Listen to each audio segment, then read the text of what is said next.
but swore a drop of water.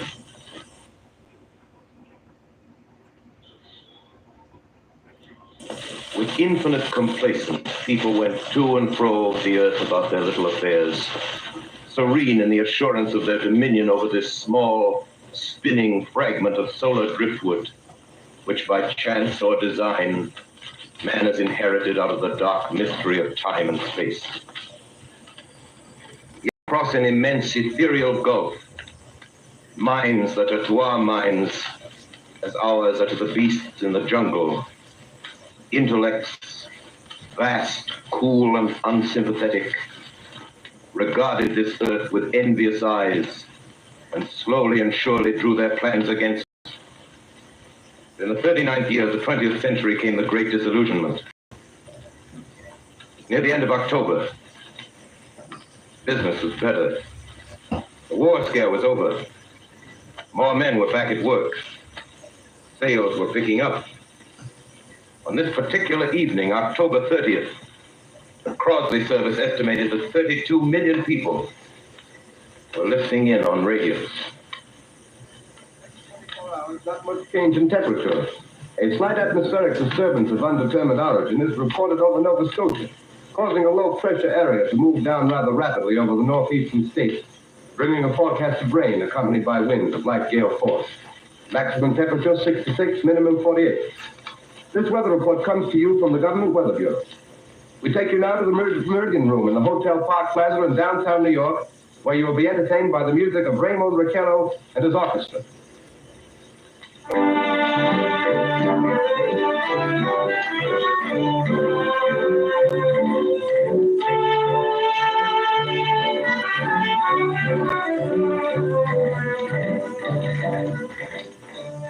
Good evening, ladies and gentlemen. From the Meridian Room in the Park Plaza Hotel in New York City, we bring you the music of Raymond Riccello and his orchestra. With a touch of the Spanish, Raymond Riccello leads off with La Capacita.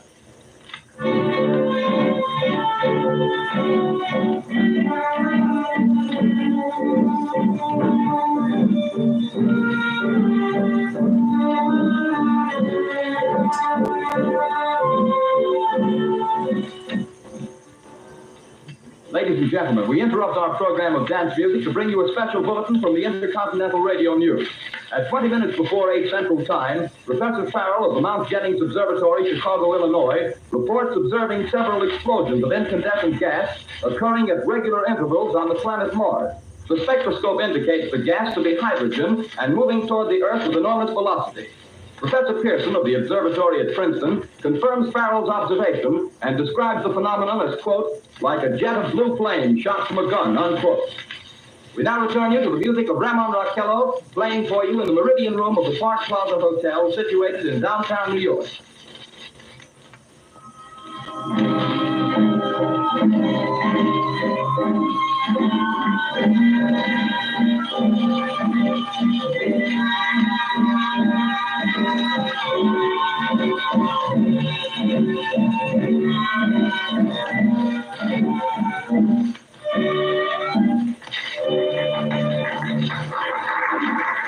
And now a tune that never loses favor, the ever-popular Stardust, Raymond Riccello and his orchestra.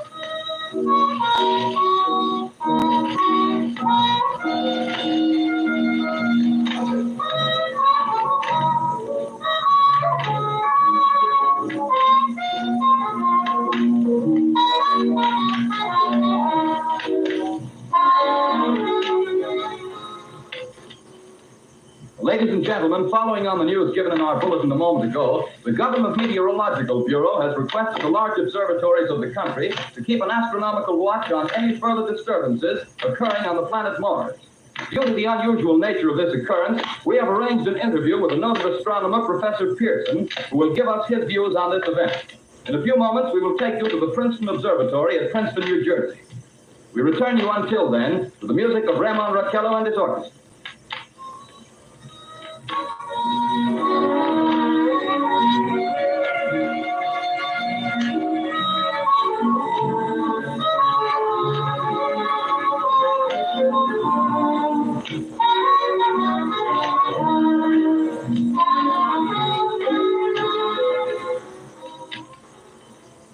We are ready now to take you to the Princeton Observatory at Princeton, where Carl Phillips, our commentator, will interview Professor Richard Pearson, famous astronomer.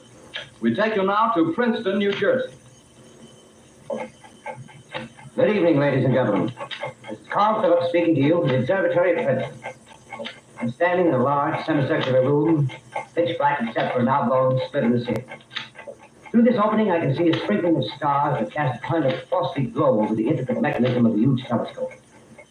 The ticking sound you hear is the vibration of the clockwork. Professor Pearson stands directly above me on a small platform, peering through the giant lens. I'll ask you to be patient, ladies and gentlemen, during any delay that may arise during our interview. Besides the ceaseless watch of the heavens, Professor Pearson may be interrupted by telephone or other communication. During this period, he is in constant touch with the astronomical centers of the world. Professor, may I begin our questions? Any time, Mr. Phillips. Professor, would you please tell our radio audience exactly what you see as you observe the planet Mars through your telescope? Nothing unusual at the moment, Mr. Phillips. A red disk swimming in a blue sea. Transverse strikes across the disk. Quite distinct now because Mars happens to be at the point nearest the Earth in opposition, as we call it. In your opinion, what do these transverse strikes signify, Professor? Not canals, I can assure you, Mr. Phillips. They Although that's the popular conjecture of those who imagine Mars to be inhabited. From a scientific viewpoint, the stripes are merely the result of atmospheric conditions peculiar to the planet. Then you're quite convinced, as a scientist, that living intelligence as we know it does not exist on Mars? I say the chances against it are 1,000 to 1. And yet, how do you account for these gas eruptions occurring on the surface of the planet at regular intervals? Phillips, I cannot account for it. By the way, Professor, for the benefit of our listeners, how far is Mars from the Earth? Approximately 40 million miles. Well, that seems a safe enough distance. Just a moment, ladies and gentlemen. Someone has just handed Professor Pearson a message. While he reads it, let me remind you that we are speaking to you from the observatory in Princeton, New Jersey, where we are interviewing the world-famous astronomer, Professor Pearson. One moment, please. Professor Pearson has passed me a message which he has just received. Professor, may I read the message to the listening audience? Certainly. Ladies and gentlemen, I shall read you a wire addressed to Professor Pearson from Dr. Gray of the Natural History Museum, New York. Quote, 9:15 p.m. Eastern Standard Time. Seismograph registered shock of almost earthquake intensity occurring within a radius of 20 miles of Princeton. Please investigate. Signed, Lloyd Gray, Chief of Astronomical Division. Unquote. Professor Pearson, could this occurrence possibly have something to do with the disturbances observed on the planet Mars? Hardly, Mr. Phillips. This is probably a meteorite of unusual size, and its arrival at this particular time is merely a coincidence.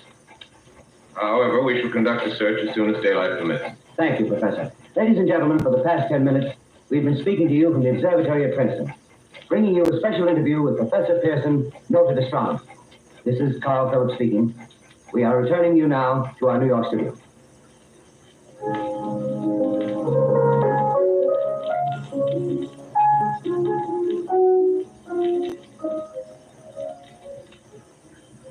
Ladies and gentlemen, here is the latest bulletin from the Intercontinental Radio News. Toronto, Canada.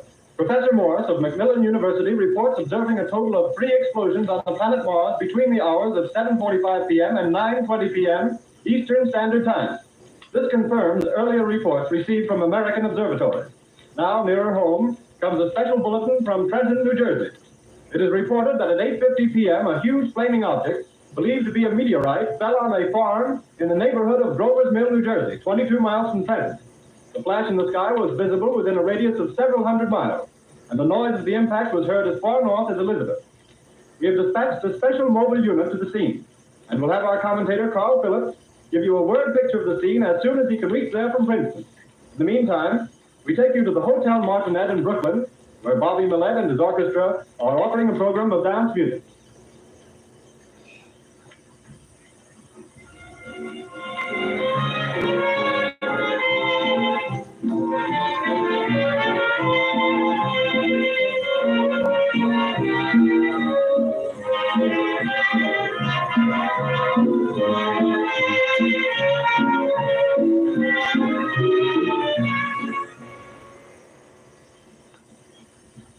We take you now to Grover's Mill, New Jersey.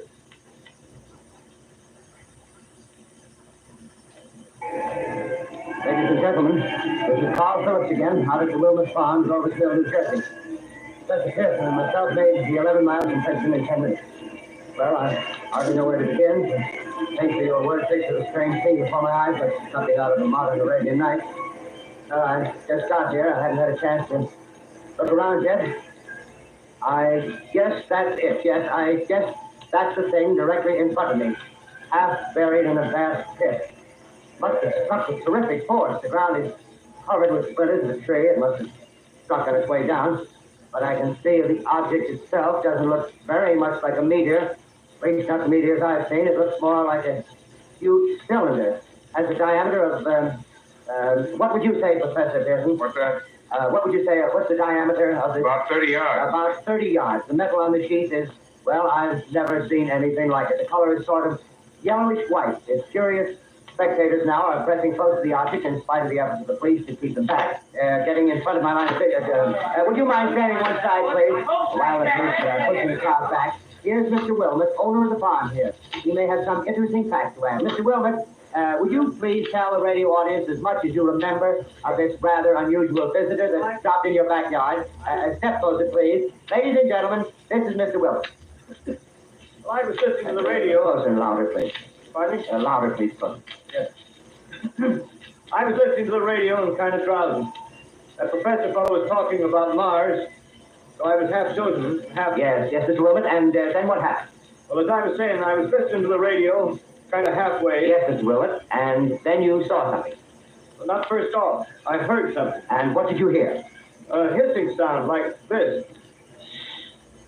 Kind of like a 4th of July rocket. Yes, then what? I turned my head out the window and would have sworn I was asleep and dreaming. Yes? I seen a kind of greenish streak and then zingo. Something smacked the ground. Knocked me clear out of my chair. Well, are you frightened, Mr. Wilmot? Well, I ain't quite sure. I reckon I was kind of riled. Well, thank you, Mr. Wilmot. Thank you very much. You want me to No, that's quite all right. That's plenty. Ladies and gentlemen, you've just heard Mr. Wilmot, owner of the farm where this thing has fallen. I wish I'd convey the atmosphere, the background of this fantastic scene. Hundreds of cars are parked in the field in back of us, and the police are trying to rope off the roadway leading into the farm, but it's no use. They're breaking right through. Cars' headlights throw an enormous spotlight on the pit where the objects have buried. Now, some of the more daring souls now are venturing near the edge. The silhouettes stand out against the metal sheet. One man wants to touch the thing. He's having an argument with the policeman. The policeman wins. Now, ladies and gentlemen, there's something I haven't mentioned in all this excitement, but it's becoming more distinct. Perhaps you've caught it already on your radio. Listen, please. Do you hear it? It's a curious humming sound that seems to come from inside the object. I'll move the microphone nearer. Here. Now, we're not more than 25 feet away. Can you hear it now? Professor Pearson? Yes? Can you tell us the meaning of that scraping noise inside the thing? Possibly the unequal cooling of its surface. I say, do you still think it's a meteor, Professor? What do you think? The metal casing is definitely extraterrestrial. Not found on this Earth. Friction with the Earth's atmosphere usually tears holes in a meteorite. This thing is smooth. You can see it's cylindrical. Something's happening. Ladies and gentlemen, this is terrific. This end of the thing is beginning to break off. The top is beginning to rotate like a screw, and the thing must be hollow. He's moving. Keep on back. Keep on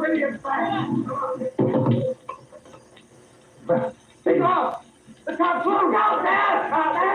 Ladies and gentlemen, this is the most terrifying thing I've ever witnessed. Look at this. Someone crawling somewhere or something. I can see turning out of that black hole two luminous discs. The eyes, might be a face, might be almost. Good heavens, something wriggling out of the shadow like a gray snake. Now it's another one, and another one, and another one. They look like tentacles to me. I can see the thing's body now. It's large as a bear. It glistens like wet leather, but it's face. Ladies and gentlemen, it's indescribable. I can hardly force myself to keep looking at it. It's so awful. Its eyes are black and they gleam like a serpent in the mountains. It's kind of V-shaped with saliva dripping from its windless lips. It seems to quiver and pulsate, and the monster or whatever it is can hardly move. It seems weighed down by possibly gravity or something. The thing's rising up now, and the crowd falls back. It seems funny that, of course, extraordinary experience, ladies and gentlemen, like, they're fine words. Well, I'll pull this microphone with me as I talk. I have to stop the description until I can take a new position. Hold on, will you please? I'll be right back in a minute.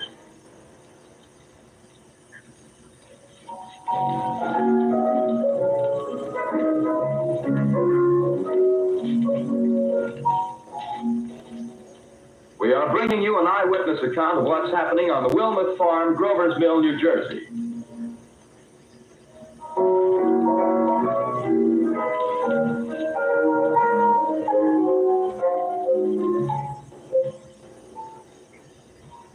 We now return you to Carl Phillips at Grover's Mill. Ladies and gentlemen, Marion. Ladies and gentlemen, here I am, back of the stone wall that joins Mr. Wilmot's garden. From here, I get a sweep of the whole scene. I'll give you every detail as long as I can talk and as long as I can see. More state police have arrived. They're drawing up a cordon in front of the pit. About 30 of them.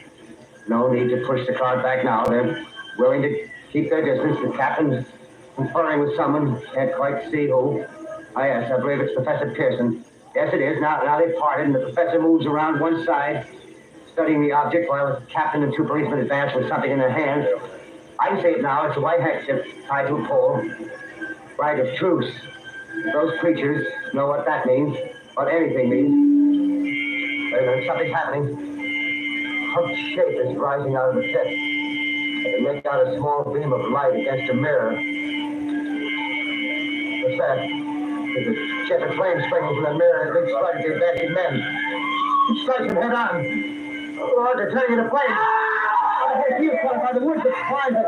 There's gas tanks, and the automobiles spreading everywhere. Coming this way now, about 20 yards to my right.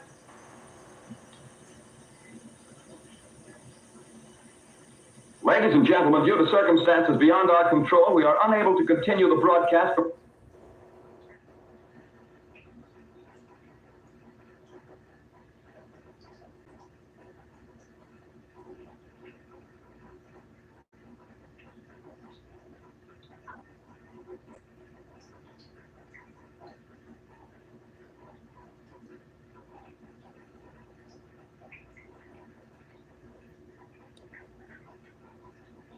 You, finding life rather dull, dreaming again of exotic places, wishing you were somewhere else? We offer you escape.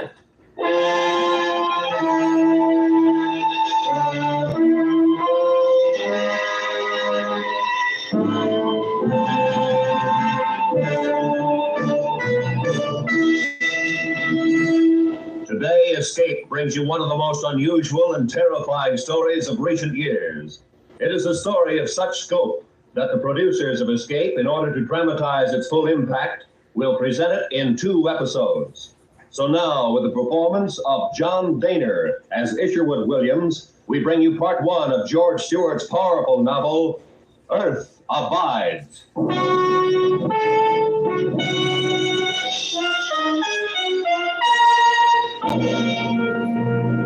If a killing type of virus strain should suddenly arise by mutation, it could, because of the rapid transportation in which we indulge nowadays, be carried to the far corners of the earth and cause the death of millions of people.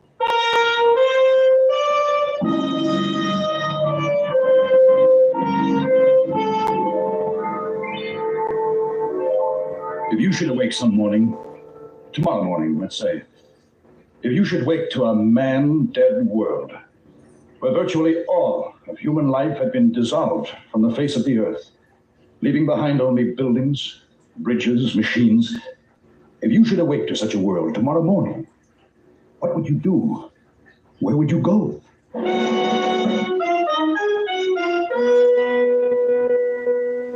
My name is Isherwood Williams. I was a student of ecology. I was in the Northern California wilderness gathering specimens of rock, plant, and animal life. I was alone and had been for a month. Climbing up to a sharp ledge one day, I felt a sudden sharp pain in my extended right hand. I withdrew it under reflex and looked up, and there, a foot above my head, I saw him, a rattler, coiled, ready to strike again. Slowly, Carefully, I lowered myself and began to suck the poison from the bite.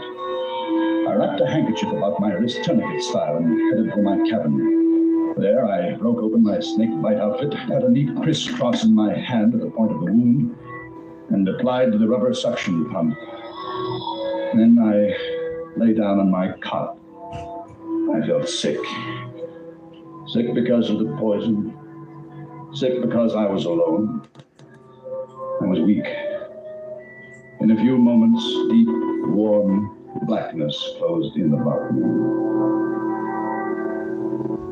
I don't know how long I was unconscious, but I was awakened by the door. Harry? Harry, look here. This one's still alive, I think. Hello. I'm glad you came. I'm sick. He's still alive, all right. Don't go near him. Come on, let's get out of here. No, wait. I'm sick. Come back. Why? Why did they leave me when they knew I was sick? What were they afraid of? I tried to stand. My knees were like sponge rubber. But finally, I was able to stumble to my chest of drawers. And then I saw the hammer, my rock hammer, resting on the top of the chest. It suddenly became the most important thing in the world to me. If I can lift this hammer, I told myself, I will live. I wrapped my fingers about its handle, and I lifted it slowly. Then let it down. I breathed a sigh of relief. I would live.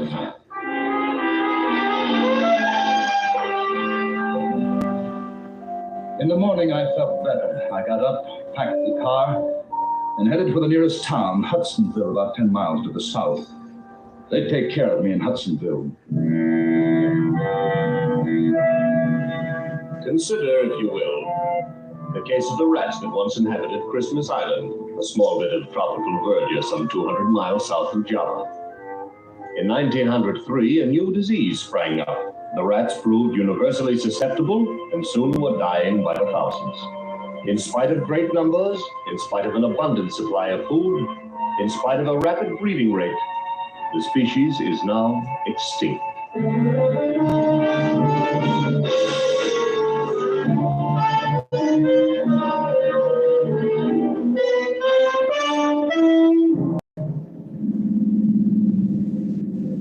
Hudsonville. The familiar houses, stores, taverns, but no one on the streets. The hen scratched quietly in the dust. A lonely dog was howling somewhere.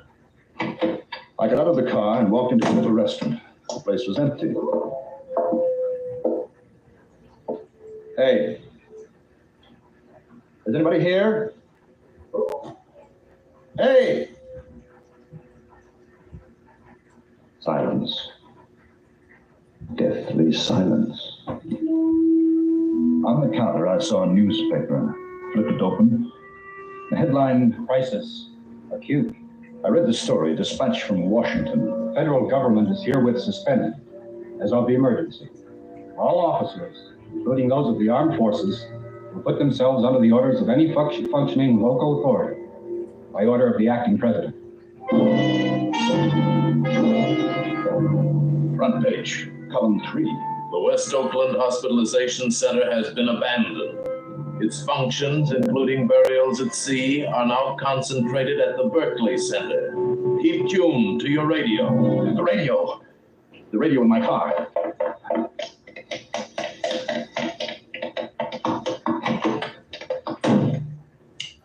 I turned the dial to the most powerful station in the vicinity. Static. Nothing but static. Desperately, I twisted it from one end of the band to the other, praying for a human voice, a bar of music, anything. There wasn't a single radio station still in operation. The horn. Someone will hear the horn.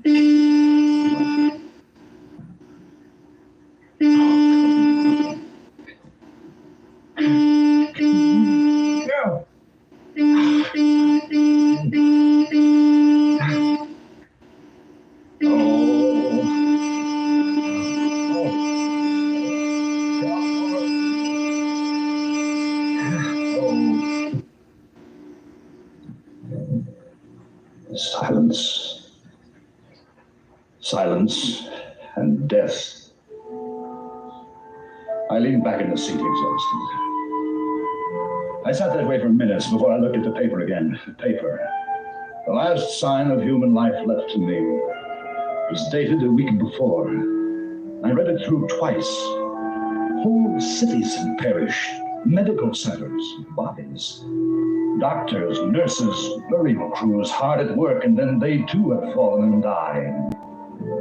The United States, the world, a stagnant flesh pool of death. Suddenly, with terror, I thought of home. I started for San Francisco. On the way, I helped myself to a tank full of gas at the station. Oddly enough, the pumps were still working.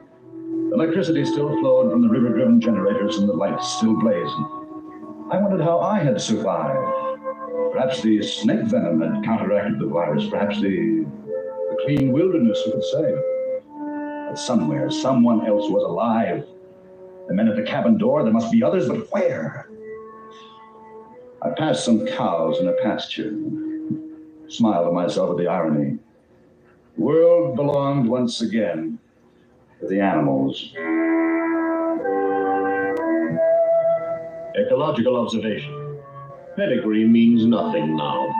The prize, which is life itself, will go to the keenest brain, the staunchest limb. Prize, which is life itself, will go to the keenest brain, the staunchest limb. Prize, which is life itself. In generations, their legs will grow slim, their bodies thin, their tusks longer.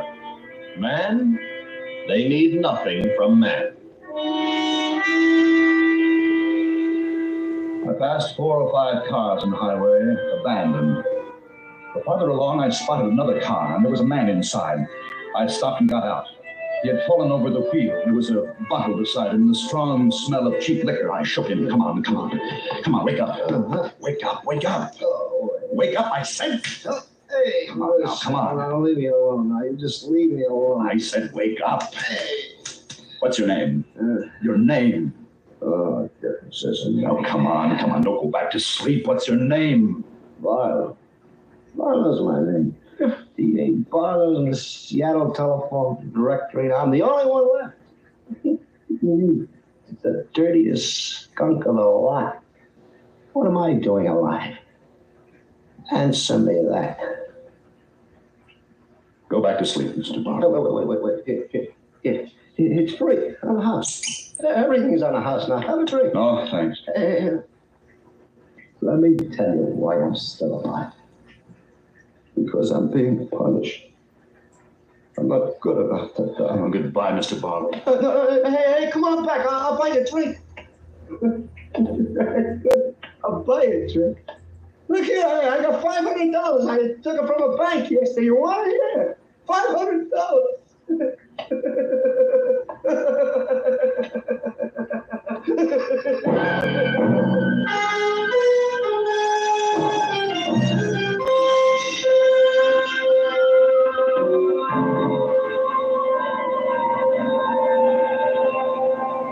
San Francisco.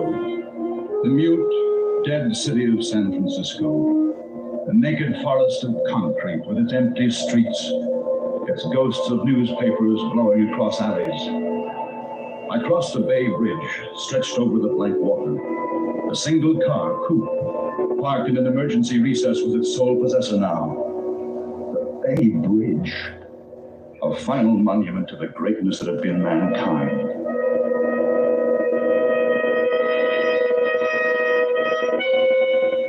I drove the familiar route toward home, turned right at San Lupo Drive, pulled up in front of the house. Walked up the stairs, took out my key, opened the door. Strange odor of musk and stale food blew out at me.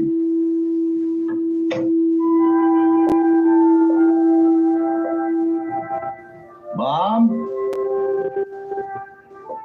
Dad? Mom!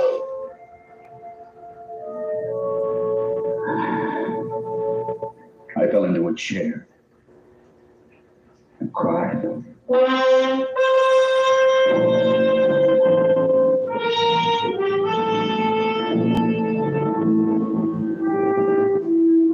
Observation.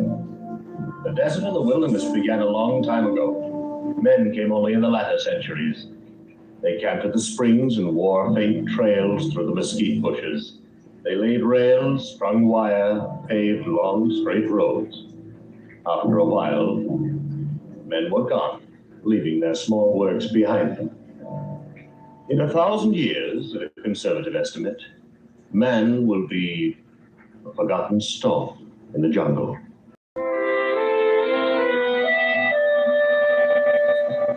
Where would I go? I had no idea. I only knew I had to keep going. Change of place was my only comfort now, the only way I had of convincing myself that there was still life in the world.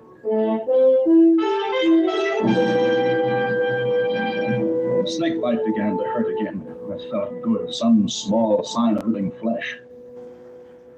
I left San Francisco and started across what had once been the United States, Route 66, through the giant Southwest, the towns, the empty, dead towns, the dust-blown, silent towns passed me by, one after another.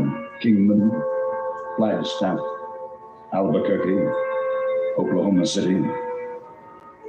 Just outside Guthrie, I saw a Negro tending his garden as if nothing had happened. He was afraid. He waved me on with a shotgun. In Tulsa, the sprinklers were still going in the park. I stopped.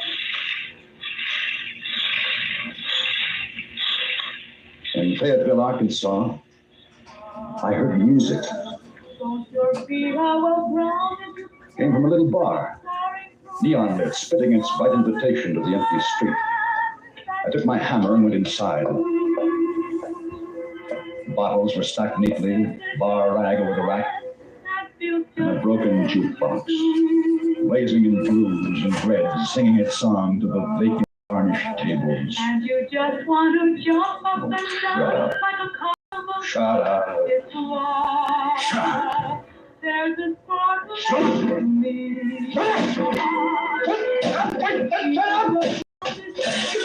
With the flying square. Oh,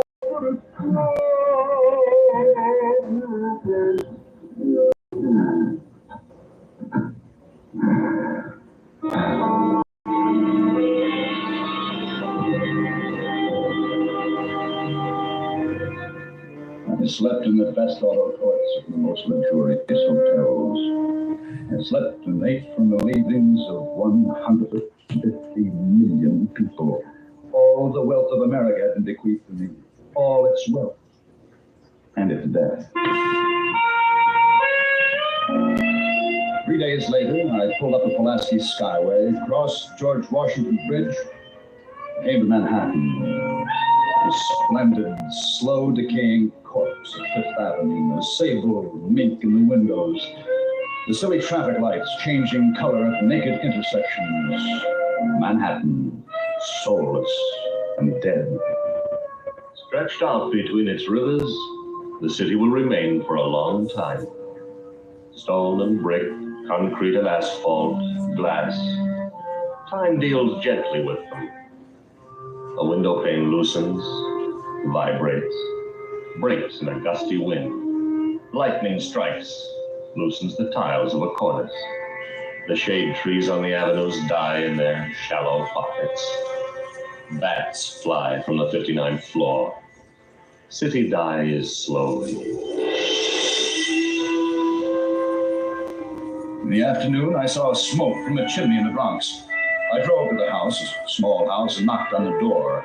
I heard footsteps. When the door opened, I saw a little bald man with a broad smile, holding a handful of playing cards. Milt Carson. How do you do? Come on in. You're in time for supper. Well, thanks. I just ate. This is Mrs. Carson. How are you? Won't you sit down? Oh, thanks. Where are you from? California. I had a relative there. We're just finishing a hand in the inn. Say, look here. Isn't that a beauty? Oh, the television set? Yes. Yeah, it's beautiful. It's a combination radio, television set, radio player. I'll bet it even does the washing. It took us 2 days to get it up the steps from the radio store. I always wanted a set like that. Yes. But there's nothing on the air. Sir, always wanted a set like that. Jen, there you are. I owe you $10,000. Give it to me tomorrow. There's a vested window at the Chase National. All the money you want. I carry $50,000 with me all the time just to be on the safe side. Of course, you can't buy anything with it now, but sure feels nice to carry around. How about some salami? No, thanks. I just ate. Oh, yeah. Say, do you like canasta? Not much at cards. Oh, canasta I can teach you. It's simple, like rummy, but a little different. What I was wondering was, why don't you stay here? You got everything you'd want right here in the Bronx. Need a coat for the lady, break a window at I.J. Fox. You should see some of the diamonds I got Mrs. Carson at Tiffany's yesterday. Beauties. Hey, where are you going? I gotta get started. Oh, where? There ain't no place to go. Lots of luck. Oh, thanks, but I wish you could stay with us. No, thanks. Goodbye. Oh, the scavengers. How long would they last? Through the winter? It was doubtful. There'd be no central heating. Even breaking furniture in the fireplace wouldn't keep them alive.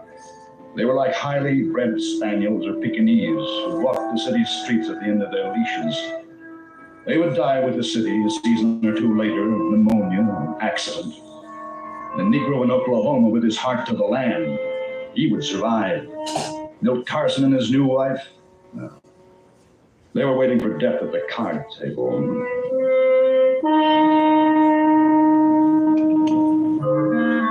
2 weeks later, I was in San Francisco again. The streets were just as bare as when I left. The lights were still on, but dimmer now. Water flowed still from the faucets.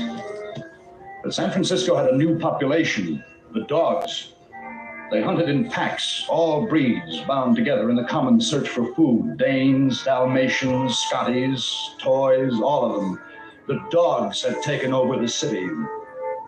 I decided to move back into the house because of the familiar things.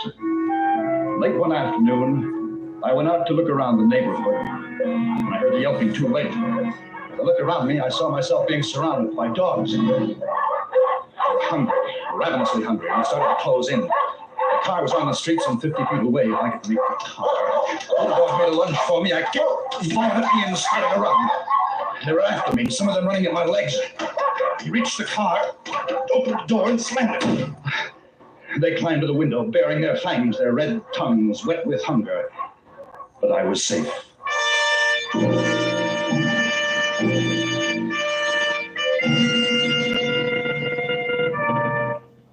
Then the night. And that night, the lights went out. The lights. The lights. The lights. What happened to the lights? I looked out over the city. It was black. Black as death. The age of electricity was over. Finished.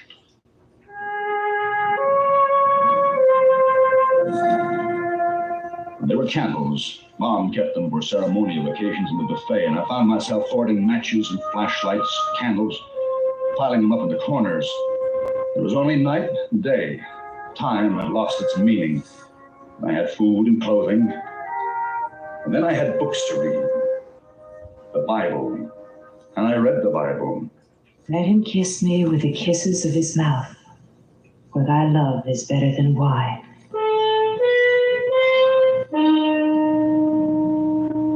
There was a faint but unmistakable light burning that night a mile away in Nob Hill. I got into the car and drove to the light. I parked the car. I reached for my hammer. In the window, a shadow moved. As I approached the door, a flashlight caught me in its glare. I stopped, dead still. I waited for someone to say, "Put your hands up. Who are you?" There was a breath of perfume. That's a nice color.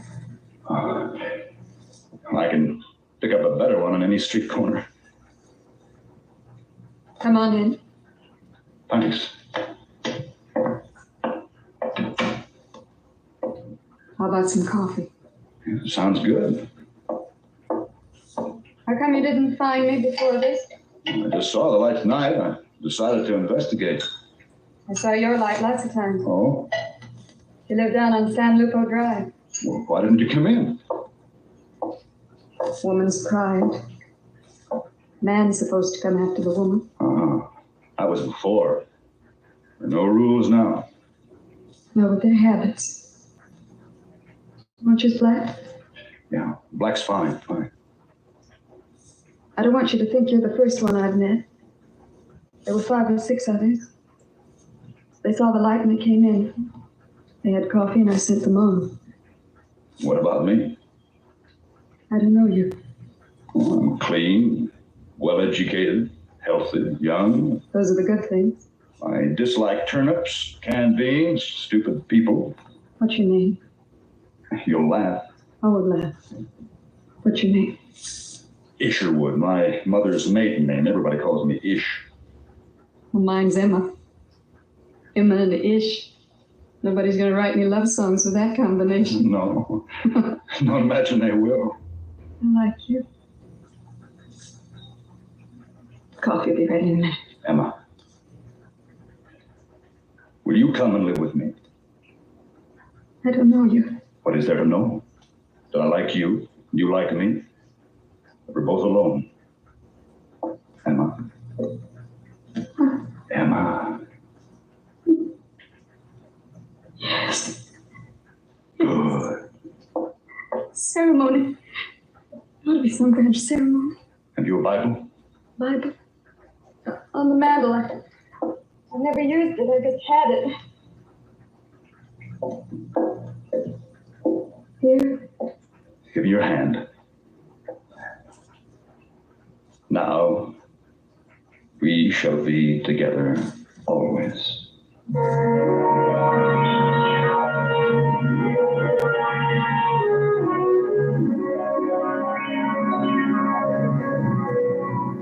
Emma was warm and understanding, a good woman, a healthy woman. Soon there was a baby to be born. I had read some books, but I couldn't read enough. I stood by her during the night and tried to help. When the morning came, we had a son, the firstborn since the great disaster.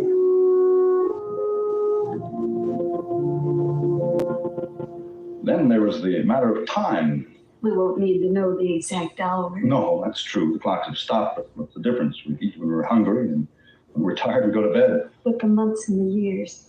It's important to know when the year ends. That's what I've been doing out on the porch. What is that thing out there? It's a transit. I set it towards the sun, and when the sun reaches the winter solstice, I know that to be the shortest day of the year. I mean, that will be our new year. New Year's Day isn't the shortest day of the year. No, December 21st is. We'll make that our new year. Man's always been trying to get close to that date for the new year. Calendar makers always went off. How long will it be? A few days. And then it'll be 1950 what? No. Under the old calendar. This will be our year 1. The year 1. We must call it something. I know. We'll call it the year of the baby.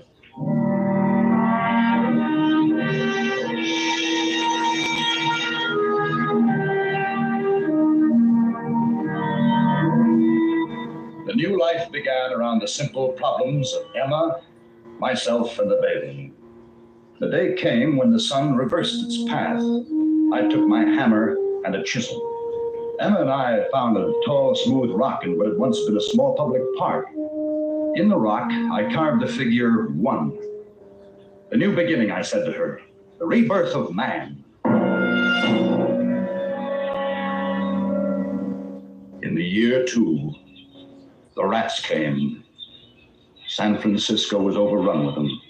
They had broken into most of the grocery stores, torn open the cartons, gorged themselves, and gave birth to more rats. They multiplied by the hundreds and then the thousands. Rats, the carriers of deadly bubonic plague. Oh, wait, they're getting in! Where? Here! Shoot through the door! Now get me that kitchen chair. Hurry now, hurry. Here!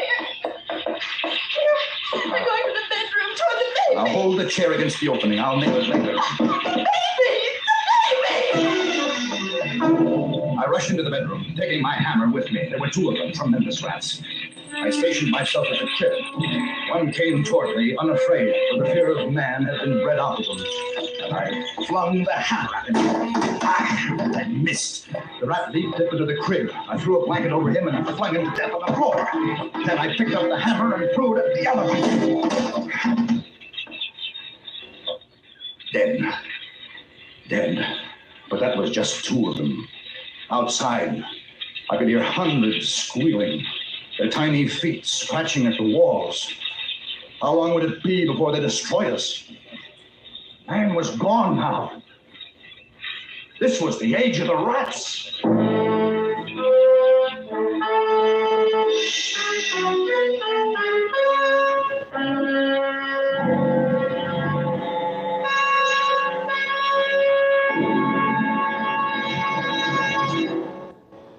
Escape is produced and directed by Norman MacDonald.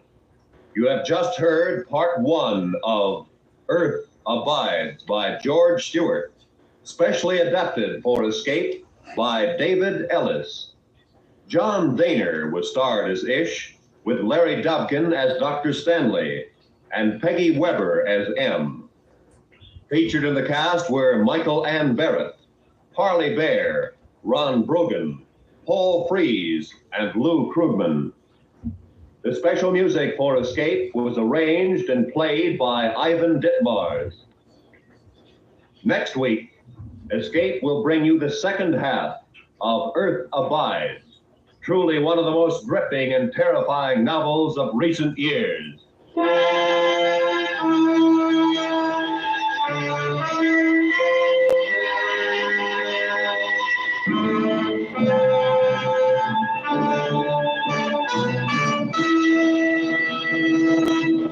This is CBS, where you spend an hour with Frank Sinatra every Sunday afternoon on the Columbia Broadcasting System.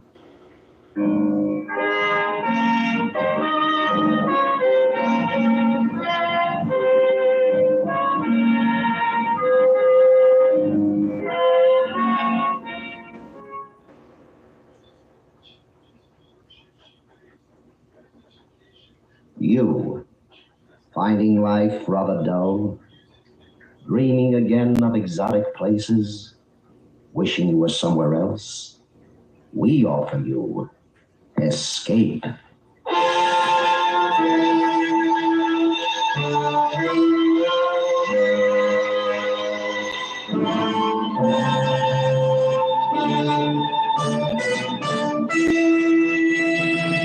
Today, with the performance of John Daner as Isherwood Williams, Escape brings you one of the most unusual and terrifying stories of recent years. George Stewart's powerful novel, Earth Abides.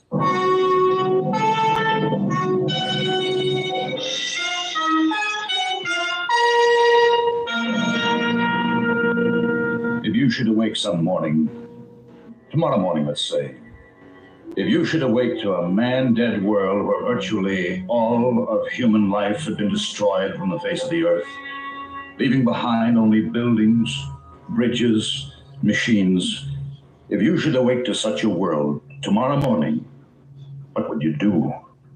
Where would you go?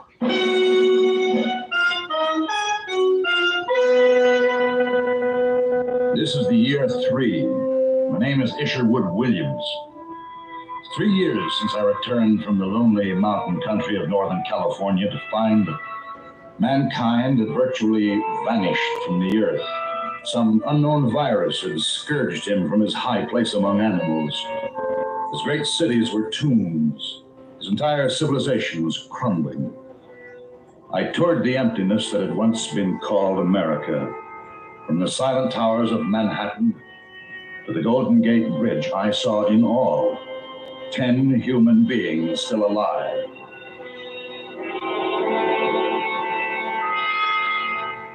In the 4th month after my return to San Francisco, I saw a light on Nob Hill. It was there I found M, who became my wife. Year 1 passed. We call it the year of the baby. Year 2, we call the year of the rats. Now it was year 3. M The baby and I were struggling for existence amid the fast decaying wealth of San Francisco. Oh, All right, now be careful. Careful, Em. is it funny? It always makes me feel like I'm doing something wrong. What? Now breaking into the biggest food store on Market Street. It's not wrong, Em. There's no private property anymore. This city, this grocery store, it's all ours now. It is. Look. Look at this place. The rats left their mark here, all right. There's the answer to their death. They ate all the food they could get at, and they ate each other. Oh, it's how horrible. It's a familiar pattern, Em. The species grows, dominates the earth for a short time, then dies. Now, come on. We'll take a look at the bottles and the canned goods. Hitch, look, the labels are gone. They eaten off. Yeah, well, we'll just have to try to guess at the contents by the shape of the can. The bottles are easy. Here, look. Bottles of real lemon juice. Fine. This should be corned beef. Look at it all. Tons of it. We could live on just this forever. No, and we can't be scavengers forever. That's why the rats died. And we've got to grow things. We've got to bring something new into the world. Well, come on. Let's get some of this stuff home.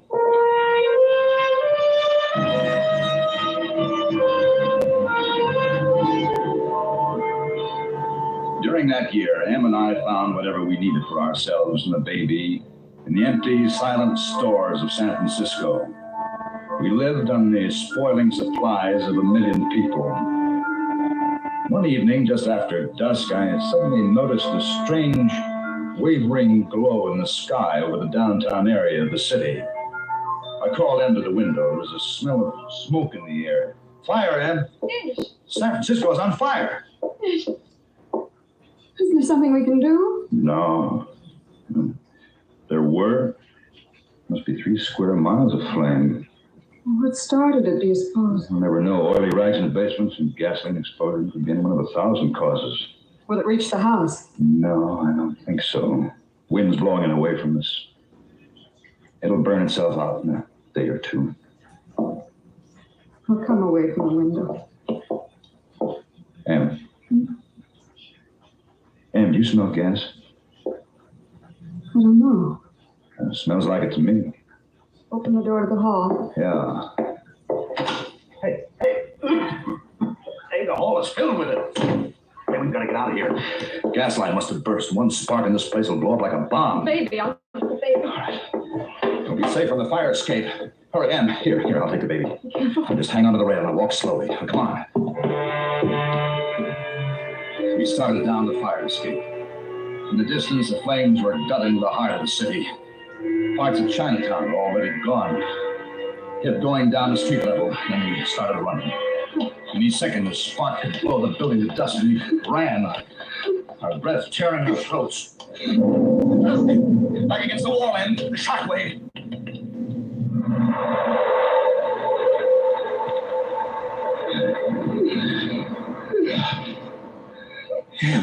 You all right? Oh, no. Oh, my God. It's all over, Em. We're going to be all right.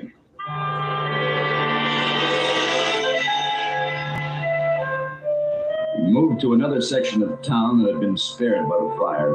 The days passed, the days and the weeks. Em and I were growing tired of the canned foods and wanted some fresh vegetables and fruit. But we needed a car. One day, Em and I found a Jeep in a garage. In the storeroom, I found new tires to replace the rotted ones the Jeep had been standing on. Will it work? Well, after 2 years, hard to say. I'm no mechanic. All the cars to choose from, and we picked something like this. I always wanted a convertible. Maybe a Cadillac, Packard. This is more useful and more durable size. It's all we need. All right, Em, let's try it. Step on the starter.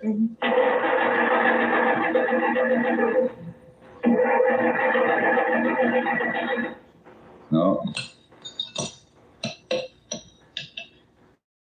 All right, now try it. Ooh, come on. Come on, start. Oh.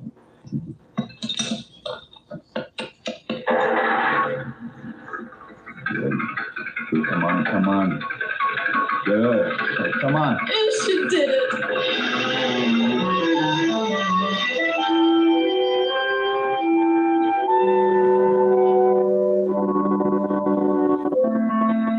One night, several months later, Em shook me awake.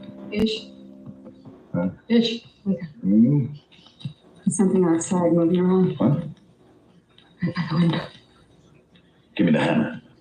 Be careful, Ish. I'll be all right. I'll come with you. I'll stay here. I'll be right back.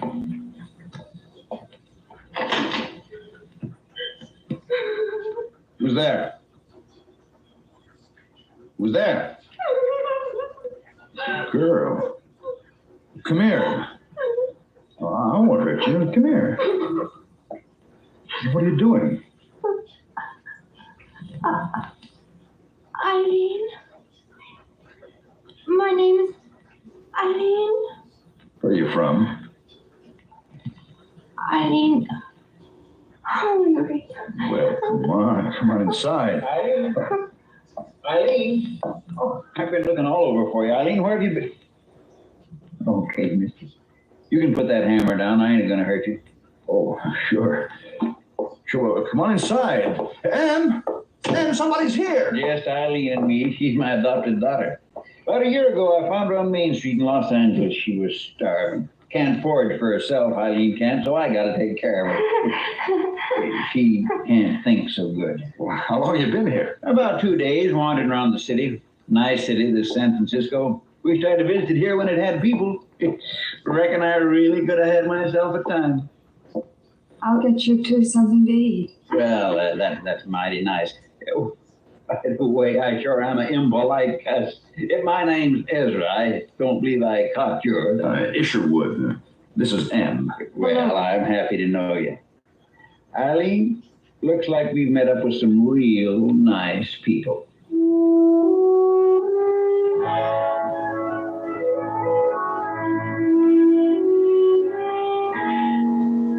Ezra and his new daughter Eileen stayed with us, made their home in the house next door. Now the year 3 has passed. We called it the Year of Ezra.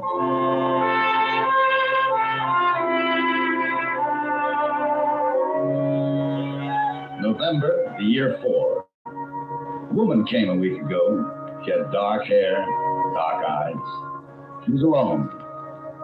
Ezra has taken her for his wife.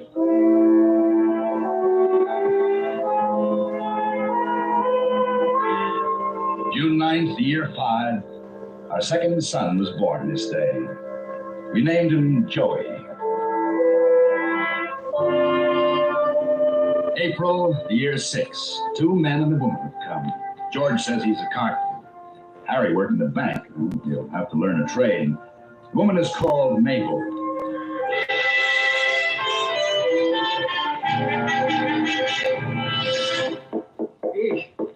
You better come with me. Well, what's the matter? The water. It stopped running in the faucets. Maybe it's just a broken pipe in your place. No, I checked, and it ain't just my place. I've checked all the houses around, and there ain't any water running in any of them. Maybe it's a water main under the street. I don't think so. You know what I think? What? I think the water stopped way up in the mountains someplace. Ish. San Francisco's going dry.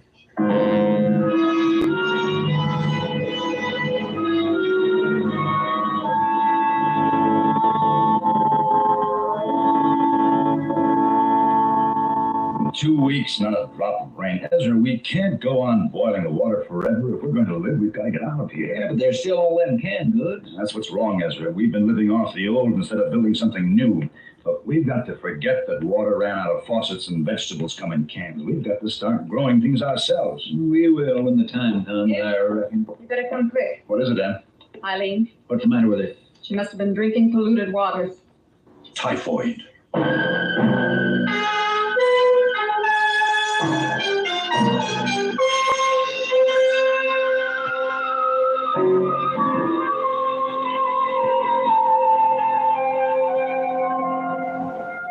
Well, what does the book say, Ish? What are we going to do?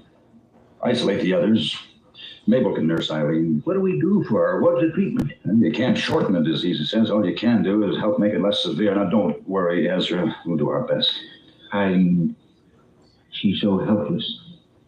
She don't understand. Yeah, but you move in with us. If this thing spreads, it can wipe out all of us.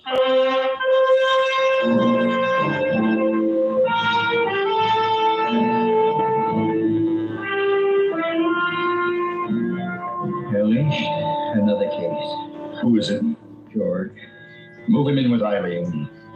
Get another bed in there. You won't have to. What do you mean? Eileen's dead.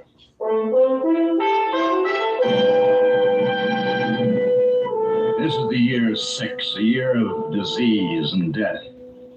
I went to the drugstores, walking the misty, dark streets of the city armed with my medical text, my hammer. I raided the dusty shelves and the long, warm refrigerators of the pharmaceutical departments.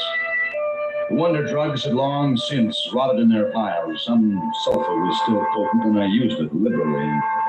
Yet case after case of typhoid broke out. Some lived, most died, including our firstborn. Our little community, upon which I had pinned the hopes of a new birth of mankind, had dwindled from 12 persons to 7. 5 adults, only 2 children. You've got to get some sleep, Ish. How many of us are left, Em? Count them for me. Ezra, George, Mabel, a second son, Joey, and Ezra's boy. You and I. Oh, Em. And what's the good of starting again? We're being exterminated from the earth, every small being of us, so things can become green again. There are 7 of us, Ish. Once there was only me, and once there was only you. Alone and separated. There are still 7. Oh, Em. Em, what would I do without you? Go to sleep. You won't make the mistake a second time. Won't be any looking back. You'll forget the trains that used to run, the tall buildings, and the soft food. You'll go back to the earth. Back to the earth, Em. Back to the earth.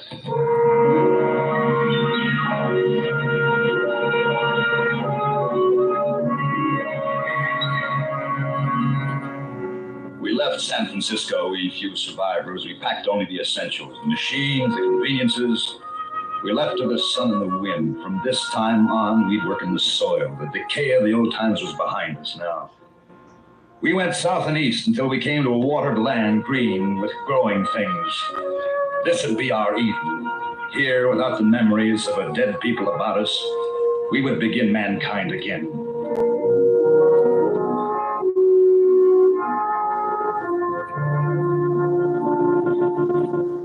Come here, Joey. Yes, Daddy.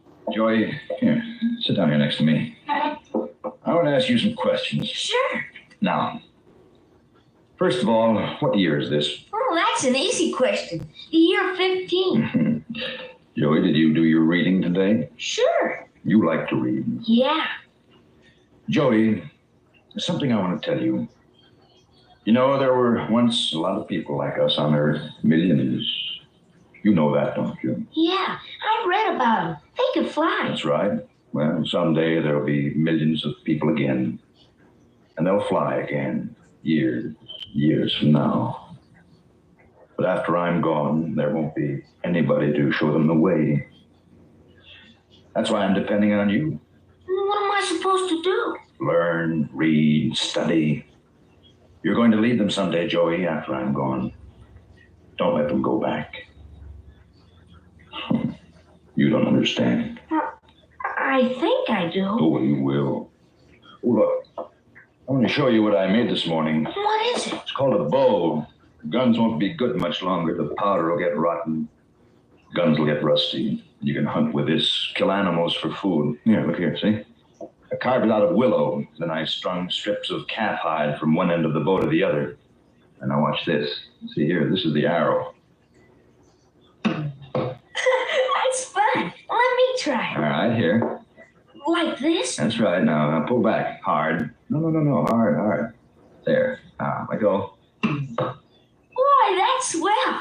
Can I take it outside and play with it? Sure, but be careful with it. Hey, Billy, look what I got. Hey, Billy.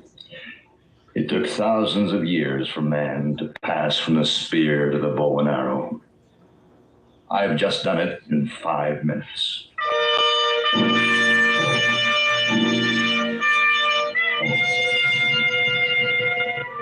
This is the year 19. I have gray hair. It's odd to think of myself as an old man. Well, I'm not really 51. There are 19 numbers in a smooth piece of rock in the meadow that I chipped in with my hammer and chisel. My hammer. What would I do without my hammer? Everything is going along well. Quite a farmer now. Community is growing. There are 45 of us. Strangers that drifted in. Babies born. Maybe man is something you can't quite kill off. A stranger named Charlie came in today. I don't like him. He's gruff and hard. And his eyes, I don't like his eyes. Sure, 3 men at a time. Gee, Charlie, how'd you do it? With my bare hands. Came at me all at once. I grabbed 2 of them and banged their heads together. They cracked like coconuts. Then the other one I knocked down and stepped on his face. Wasn't much left of him after I got through. Gee. It's time for bed, Joey. Oh, can't he kill one more, Dad? Maybe some other night. Okay. Good night, Dad. Good night, Charlie. Good night, Joey. Will you come tomorrow night? Maybe.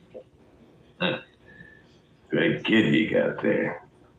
What did you do in the old times, Charlie? Oh, a lot of things. For a while I was a stickman in Las Vegas. Used to be a fighter, too. A lot of things. You name it. You intend to stay? Sure I intend to stay. Why not? No other place to go. This is the only good-sized group of human beings I've seen. And believe me, I've been around. Sure, I'll stay. Everybody works. It's the only way we can live. Listen, you. If I want to stay, I'll stay, and I'll stay on my own terms. I don't ask anything from anybody. I live my own way. You better understand that right now. And you better understand something before we go any further, Charlie. I've been elected to leadership in this town, and we aren't a bunch of independent individuals doing what we please. We're a community, working together. Either you accept that, or get out. We ain't gonna get along, Mr. Isherwood Williams. And I'm staying. Good night.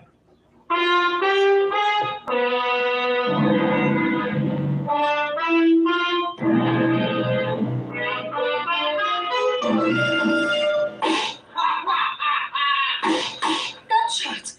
Ish, what is it? I don't know. Don't go out there, Ish. Ish, he's roaring drunk. Where is he? Right outside. Yeah. What's the matter? Are you afraid? Come on out. Ish. Ish, don't go. Wow. The great Isherwood. Howdy, Isherwood. Put down that gun, you crazy fool. Let go. Down. Let go of me, you. Ish, are you all right? Never mind me. Get that gun away from him. Get George. Yeah. Where's George? Bring George. Let's see George take this gun away from me. Hey, George, come on and try to take this thing away from me. Hey, what's going on here? Charlie, give me that gun. Nobody's taking my gun away. It's mine. Charlie. What's mine is mine. Stay away. Give me that gun. Stay away, George. Stay away.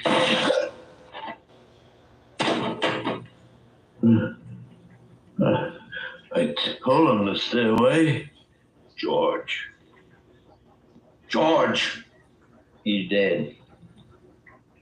All right, you've done enough damage with that thing. Hand it over.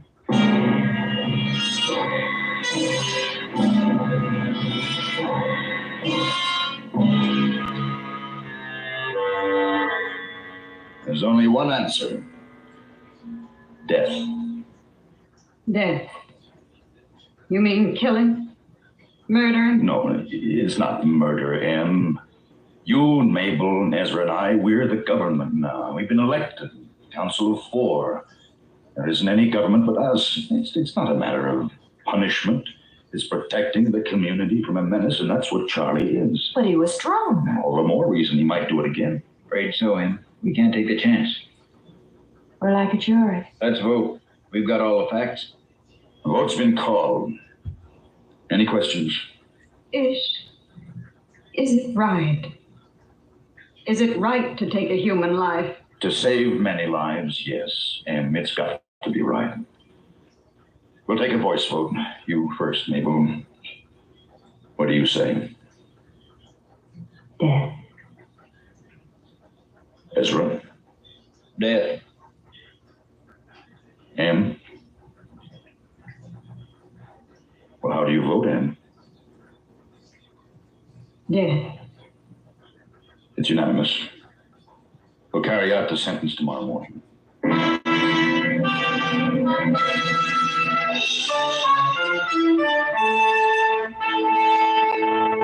The Council of Four had made its decisions in passion or rage or hatred. This was the deliberate and sane elimination of an enemy. Early in the morning, we tied Charlie to an oak tree. Ezra took Charlie's revolver. Charlie stared at him with childish disbelief. He gasped, slumped into his ropes, his mouth red with blood, his eyes swollen in death. The power of the new state was born.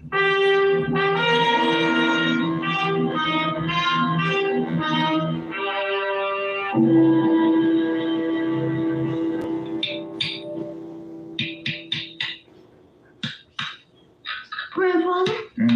Is it the new year now? Yes, Carl. New Year. Here, carry my hammer for me. No. It won't hurt you. My hammer, here. No, I don't want it. Why not? It's magic. Magic? My hammer? Aunt Paula says your hammer's magic. She says you're magic. Carl, it's just a plain, ordinary hammer. No. Carl, don't be afraid. No, it's magic. You're magic. Dad. Hello, Joy. Carl, go and play. Sure, Dad. Goodbye, Grandfather. Joey, what's the matter with them? They say I'm magic. My hammer is magic. You're a legend, Dad. You're the only one left out of them all.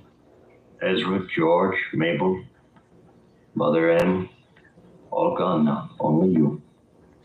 The hammer's a symbol of leadership.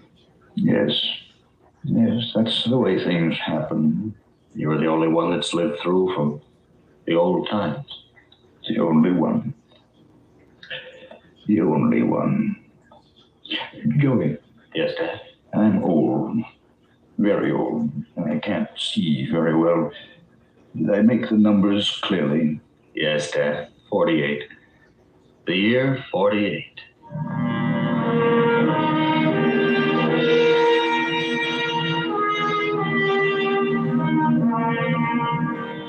It's all begun again. Life. Generations and generations. Oh, Em. If you could have lived to see your faith come true. And once there were only the two of us, alone and separated. I want to see the old once more before I die. Just once more. The bridge. The Golden Gate Bridge. We're here, Dad. How does it look, Joey? Tell me. How does the Golden Gate Bridge look? It's old and rusty, but it's wonderful. It's beautiful. Is there a car? Small car on the bridge? Yes, Dad, it's still there. Can you still see buildings across the water? Only a few, Dad. It's mostly overgrown.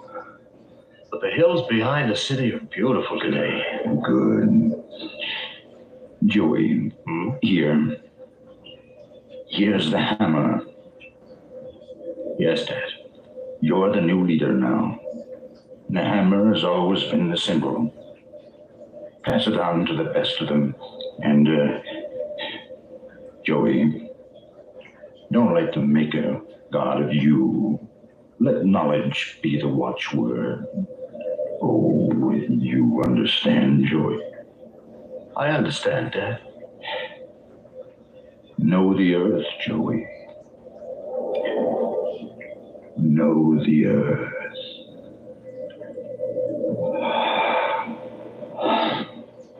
Dad.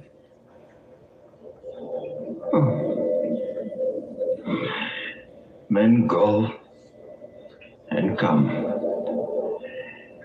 but the earth abides.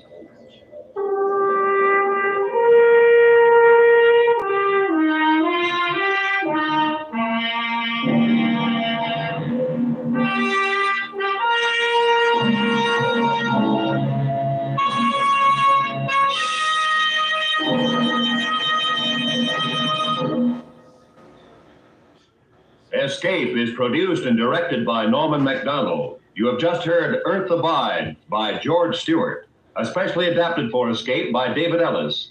John Daner was starred as Ish with Peggy Weber as M. Featured in the cast were Michael Ann Barrett, Parley Bear, Jeffrey Silver, Paul Frees, Lou Krugman.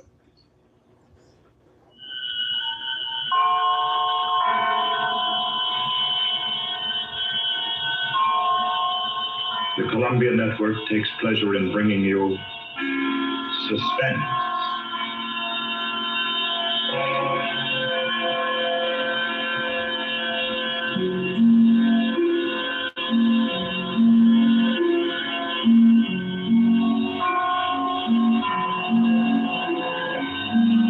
Suspense, Columbia's parade of outstanding thrillers, produced and directed by William Spear, and scored by Bernard Herrmann. The notable melodramas from stage and screen, fiction and radio, presented each week to bring you to the edge of your chair, to keep you in suspense.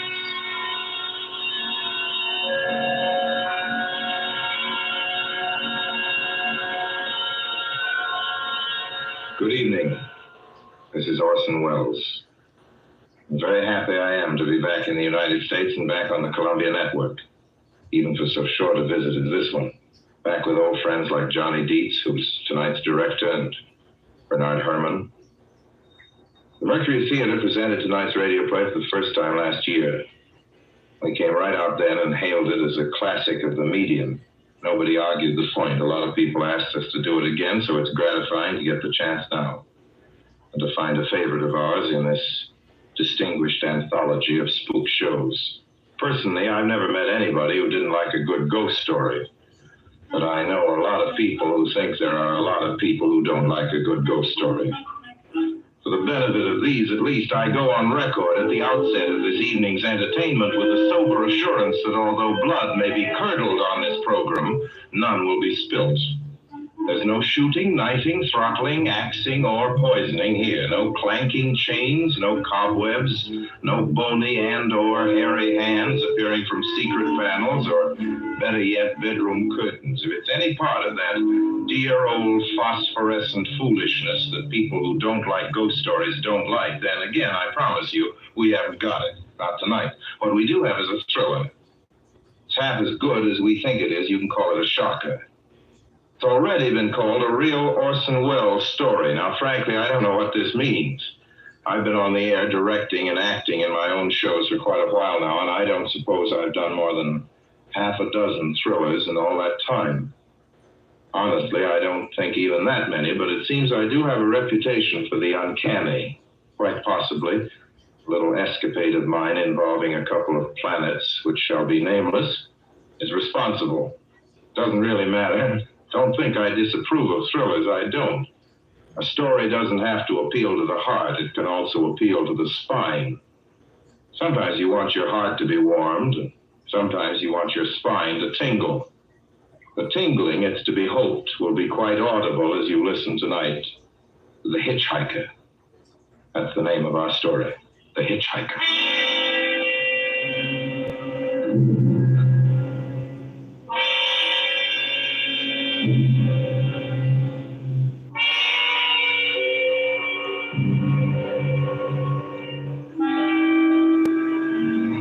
I'm in an auto camp on Route 66, just west of tell it, perhaps it'll help me. Keep me from going crazy. I gotta tell this quickly. I'm not crazy now. I feel perfectly well, except that I'm running a slight temperature. My name is Ronald Adams. I'm 36 years of age, unmarried, tall, dark, with a black mustache. I drive a 1940 Buick, license number 6Y175189. I was born in Brooklyn. All this I know. I know that I'm at this moment perfectly sane. That it's not me who's gone mad. It's something else. Something utterly beyond my control. I'd love to speak quickly. At any minute, the link may break. This may be the last thing I ever tell on Earth. The last night I ever see the stars. 6 days ago, I left Brooklyn to drive to California. Goodbye, son. Good luck to you, my boy. Goodbye, Mother. Here, give me a kiss, and I'll go. I'll come out with you to the car. Oh, no, it's raining. Stay here at the door. Hey, what's this? Tears? I thought you promised me you wouldn't cry. I know, dear. I'm sorry. But I do hate to see you go. I'll be back. It'll only be on the coast 3 months. Oh, it isn't that. It's just the trip. Ronald, I wish you weren't driving. Oh, Mother, there you go again. People do it every day. I know, but you'll be careful, won't you? Promise me you'll be extra careful. Don't fall asleep, or drive fast, or pick up any strangers on the road. Oh, gosh. I think I was still 17 here. Oh, and why? I mean, as soon as you get to Hollywood, won't you, son? Of course I will. Don't you worry. What's going to happen is 8 days of perfectly simple driving on smooth, decent, civilized roads. With a hot dog or a hamburger stand every 10 miles.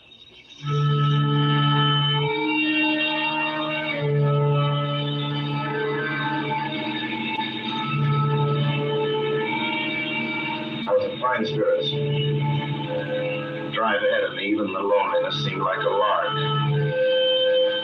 I reckoned without him.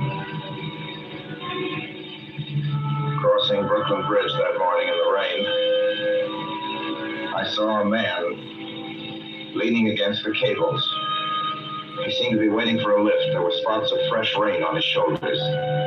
He was carrying a cheap overnight bag in one hand. He was thin, nondescript, with a cap pulled down over his eyes. I would have forgotten him completely, except that just an hour later, while crossing the Pulaski Skyway over the Jersey Flats, I saw him again. At least, he looked like the same person. He was standing now with one thumb pointing west. I couldn't figure out how he got there, but I thought probably one of those fast trucks had picked him up, beat me to the Skyway, and let him off. I didn't stop for him. And late that night, I saw him again. It's on the new Pennsylvania Turnpike between Harrisburg and Pittsburgh. It's 265 miles long with a very high speed limit. I was just slowing down for one of the tunnels when I saw him, standing under an arc light by the side of the road. I seen quite distinctly the bag, the cap, even the spots of fresh rain scattered over his shoulders. He hallooed at me this time. Hello! Hello! I stepped on the gas like a shot. It's lonely country through the Alleghenies, and I had no intention of stopping. Besides the coincidences, or whatever it was, maybe the Willies. Stopped at the next gas station.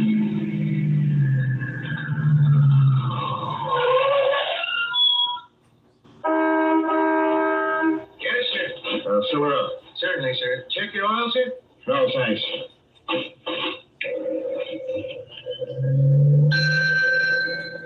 Nice night, isn't it? Yes. It hasn't been raining here recently, has it? Not a drop of rain all the way. Oh? Oh, I suppose that doesn't done your business any harm. Oh, people drive through here all kinds of weather. Mostly business, you know. There aren't many pleasure cars out on the turnpike this season of the year. I suppose not. What about hitchhikers? Hitchhikers here? What's the matter? Don't you ever see any? Not much. If we did, it'd be a sight for sore eyes. Why? Oh, guy'd be a fool who started out to hitch rides on this road. Look at it. And you've never seen anybody? No. Maybe they get the lift before the turnpike starts. I mean, you know, just before the toll house. But then it'd be a mighty long ride. Most cars wouldn't want to pick up a guy for that long a ride. And you know, this is pretty lonesome country here. Mountains and woods. You ain't seen anybody like that, have you? No. Oh, no, not at all. It's just a technical question. I see. Well, that'll be just $1.49 with the tax.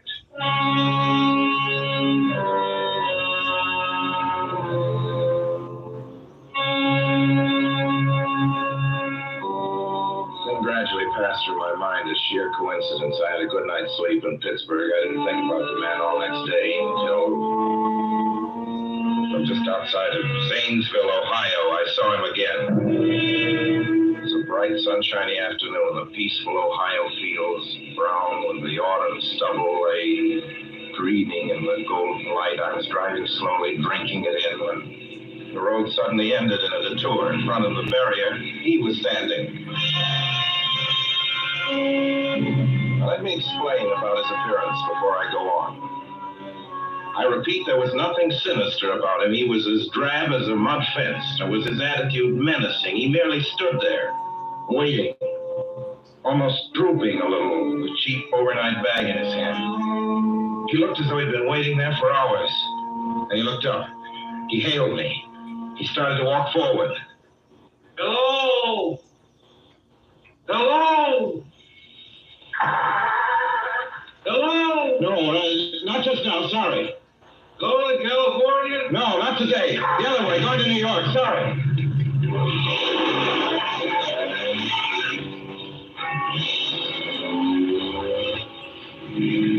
I'll check out the car back on the road again. I thought I see. Yet the thought of picking him up, of having him sit beside me, was somehow unbearable. At the same time, I felt more than ever unspeakably alone.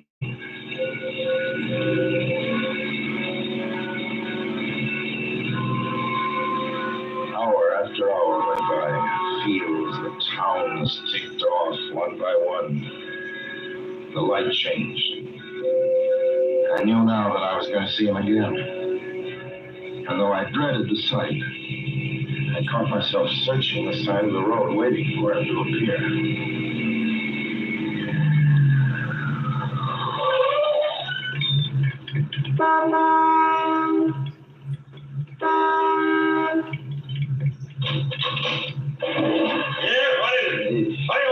Sandwiches and pop here, don't you? Yeah, we do in the daytime. We're closed up now. I know, but I was wondering if you could possibly have a cup of coffee, black coffee, just... No, not this time of night, mister.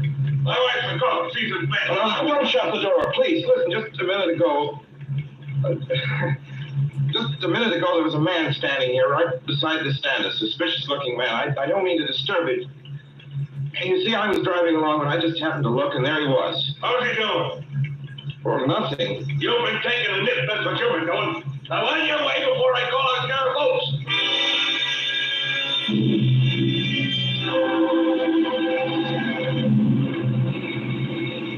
I got into the car again and drove on slowly. It's beginning to hate the car. If I could have found a place to stop, to rest a little. I was in the Ozark Mountains of Missouri now. A few resort places that were closed, only an occasional log cabin, seemingly deserted. That's all that broke the monotony of the wild, wooded landscape. I had seen him at that roadside stand. I knew I'd see him again. Maybe at the next turn of the road. I knew that when I saw him next, I would run him down.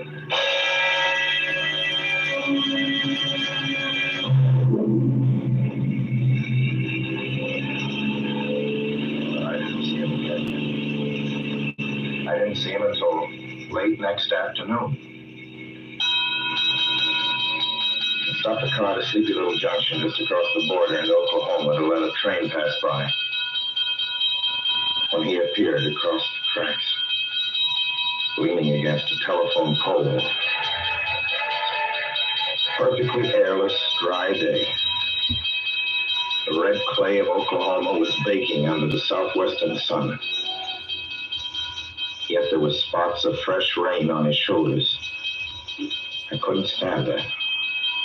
Without thinking blindly, I started the car across the tracks. He was staring at the ground. I stepped on the gas hard, turning the wheel sharply toward him. I could hear the train in the distance now. I didn't care. Something was wrong with the car. The train was coming closer. I could hear its bell ringing and the cry was whistling. Still, he stood there. And now I knew that he was beckoning me to my death.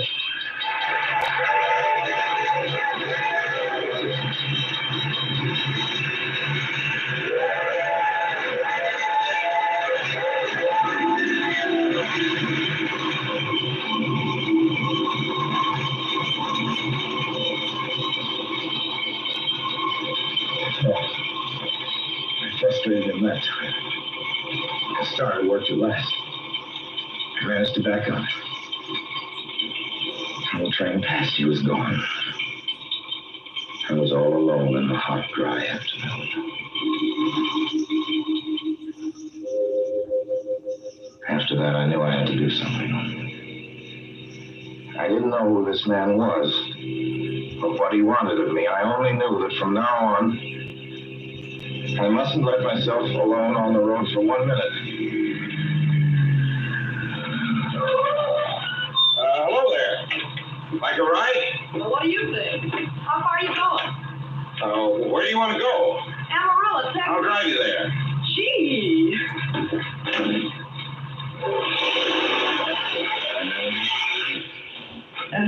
You mind if I take off my shoes? My dogs are chilling. Go right ahead. Oh, gee, what a break there. Hitchhike much? Sure. Only it's tough sometimes in these great open spaces to get the break. I should think it would be, though. I'll bet you get a good pickup in a fast car. If you did, you could get places faster than, say, another person in another car, couldn't you? I don't get you. Well, take me, for instance. Suppose I'm driving across the country, say, at a nice, steady clip, about 45 miles an hour. Couldn't a girl like you just standing beside the road waiting for a lift beat me to town? Or any town, provided she got picked up every time in a car doing from 65 to 70 miles an hour? I don't know. What difference does it make? Oh, no difference. It's just a crazy idea. I'm sitting here in the car. Imagine spending your time in a swell car thinking of things like that. What would you do instead? What I do? If I was a good-looking fellow like yourself, why, I just enjoy myself every minute of the time. I'd sit back and relax. If I saw a good-looking girl on the side of the road, oh, look out! See who? Oh, man, standing beside the barbed wire fence. I didn't see anybody. There wasn't nothing but a bunch of cows and the wire fence.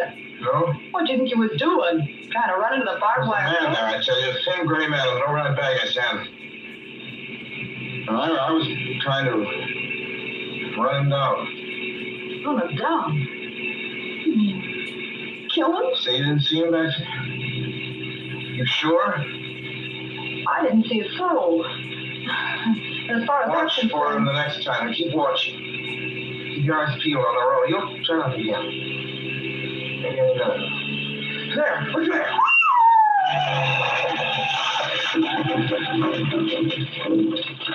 How does this door work? I get now. See him that time? No, I didn't see him that time. And personally, mister, I don't expect never to see him. All I want to do is go on living. I don't see how I will very long driving with you. I'm sorry, I don't know what came over me. Please don't go. So if you'll excuse me. You can't go. Listen, how would you like to go to California? I'll drive you to California. See pink elephants on the way? No, thanks. Thanks just the same. Listen, please, just 1 minute, please. You know what I think you need, big boy? Not a girlfriend. Just a good dose of sweet. Please. There, I got it now. No, you can't go. Please. Keep your hands off me. Do you hear me? Keep your hands off me.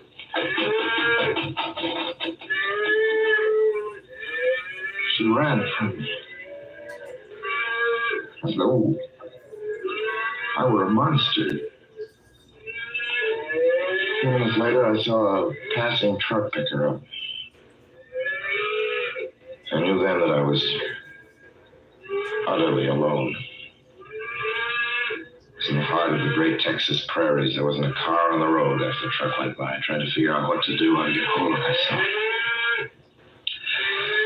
If I could find a place to rest, or even if I could sleep right here in the car for a few hours along the side of the road. Getting my winter overcoat out of the back seat to use as a blanket when I saw him coming toward me, emerging from the herd of moving steer. Hello!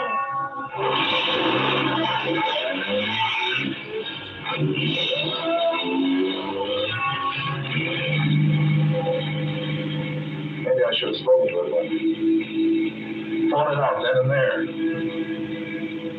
For now, he began to be everywhere. Whenever I stopped, even for a moment, for gas, for oil, for a drink of pop, a cup of coffee, sandwich, he was there. I saw him standing outside the auto camp in Amarillo that night when I dared to slow down. I was sitting near the drinking fountain, a little camping spot, just inside the border of New Mexico.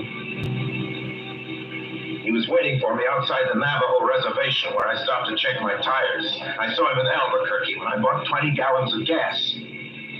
I was afraid to stop. I began to drive faster and faster. I was in the lunar landscape. The great arid mesa country of New Mexico. I drove through it with the indifference of a fly crawling over the face of the moon. Now he didn't even wait for me to stop. Unless I drove at 85 miles an hour over those endless roads, he waited for me at every other mile. I'd see his figure, shadowless, flitting before me, still in the same attitude, over the cold, lifeless ground, flitting over dried-up rivers, over broken stones cast up by old glacial upheavals, flitting in that pure and cloudless air. I was beside myself when I finally reached Gallup, New Mexico. There's an auto camp here. Cold, almost deserted this time of year. I went inside and asked if there was a telephone. I had the feeling that if only I could speak to someone familiar, someone I loved, I could pull myself together.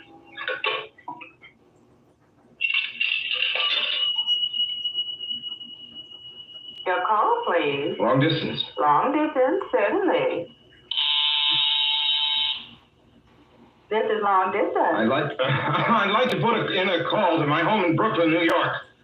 I'm Ronald Adams. The number is Beechwood 200828. Certainly, I will try to get it for you.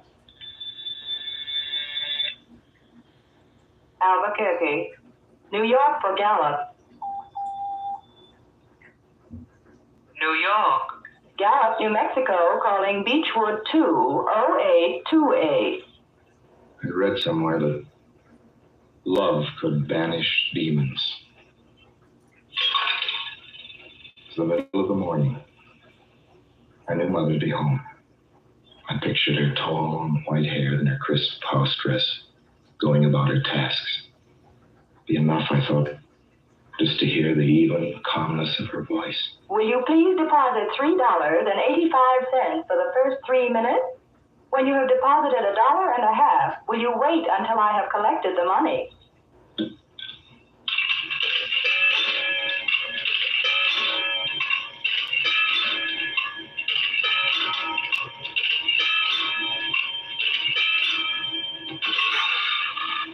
All right, deposit another $1.50.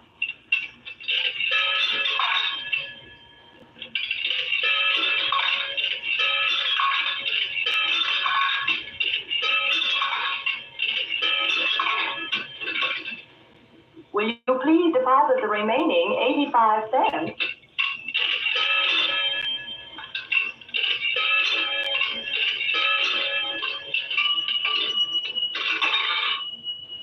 Ready with Brooklyn. Go ahead, please. Hello? This is Adams' residence. Hello, Mother? This is residence. Who is it you wish to speak to, please? Well, who's this? This is Mrs. Winnie. Mrs. Winnie? I don't know any Mrs. Winnie. Is this Beechwood 208-828? Yes? Where's my mother? Where's Mrs. Adams? Mrs. Adams is not at home. She's still in the hospital. The hospital? Yes. Who is this calling, please? Is it a member of the family? Well, what's she in the hospital for? She's been prostrated for 5 days. Nervous breakdown. But who is this Nervous calling? breakdown? Oh, my mother never was nervous. It's all taken place since the death of her oldest son, Ronald. Death of her oldest son, Ronald? Hey, what's this? What number is this? This is Beechwood 20828. It's all been very sudden. He was killed just 6 days ago in an automobile accident on the Brooklyn Bridge. Your 3 minutes are up, sir. Your 3 minutes are up, sir. Your 3 minutes are up, sir. And so I'm sitting here in this deserted auto camp in Gallup, New Mexico. I'm trying to think. Trying to get hold of myself. Otherwise, I am going to go crazy. Outside, it's night. The vast, soulless night of New Mexico. A million stars are in the sky. Ahead of me stretch 1,000 miles of empty mesa. Mountains, prairies, desert. Somewhere among them, he's waiting for me. Somewhere I shall know who he is and who I am.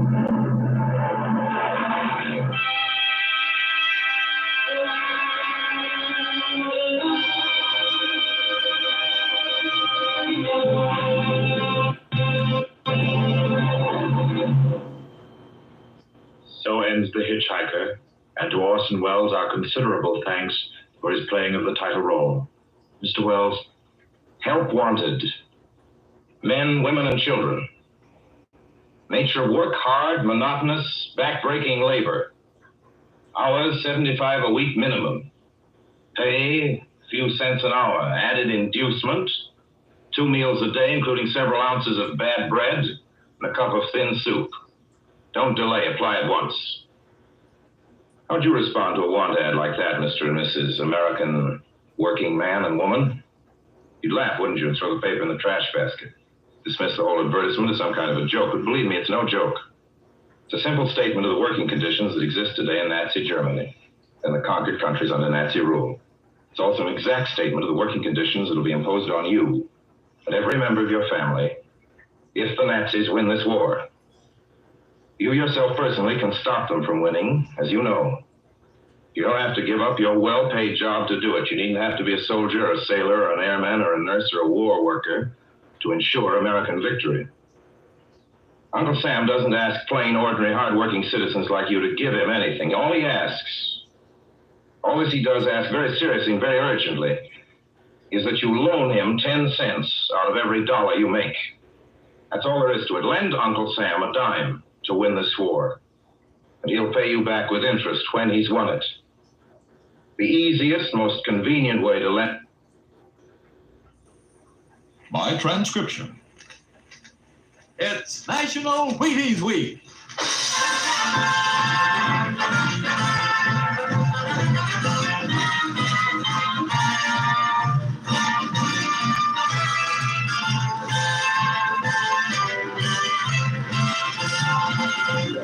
Yes, it's National Wheaties Week, and Wheaties present Dimension X.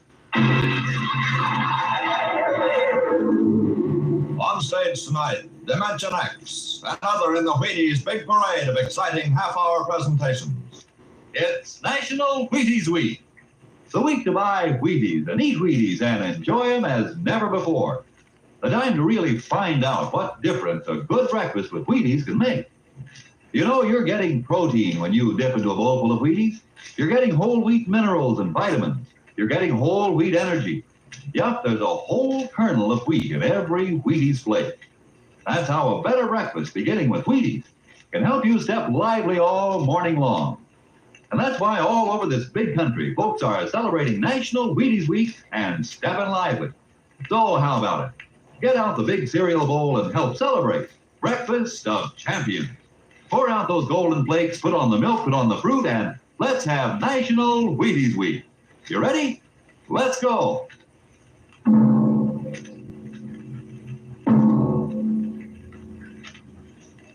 Tonight, Dimension X presents The Martian Chronicles, a dramatization of the new novel by one of our most brilliant young science fiction writers, Ray Bradbury.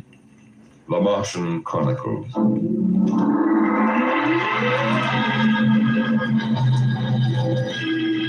January in the year 1999.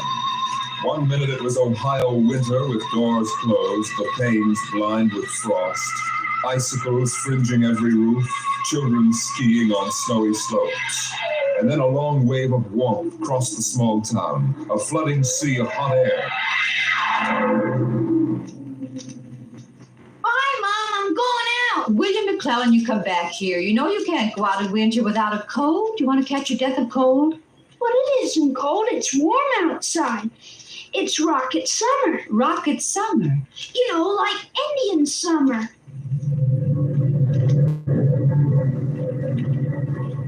The rocket lay on the launching field, blowing up pink clouds of fire and heat, cracking the icicles, melting the snow, making summer with every breath of its mighty exhausts. It seared the faces of the watching crowd and drove them back.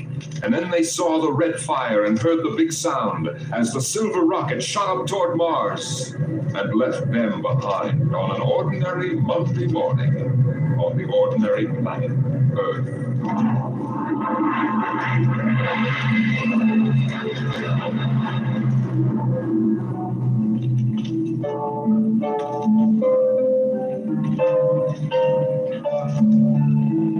They lived in a house of crystal pillars on the planet Mars by the edge of an empty sea. And every morning you could see Ela eating the golden fruits that grew from the crystal walls, or her husband sitting alone in his room reading from a singing metal book, over which he brushed his hand as one might play a harp.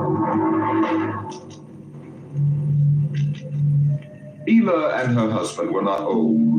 Once they had liked painting pictures with chemical fire, swimming in the canals when the wine trees filled them with green liquors, and talking into the dawn together. But no more. Marriage sometimes makes people old and familiar while still young. And Ela was not happy now. This morning she sat dreaming between the crystal pillars and wished that somehow a miracle might happen. And then suddenly... Ela, did you fall? No. I thought I heard you cry out. Did I?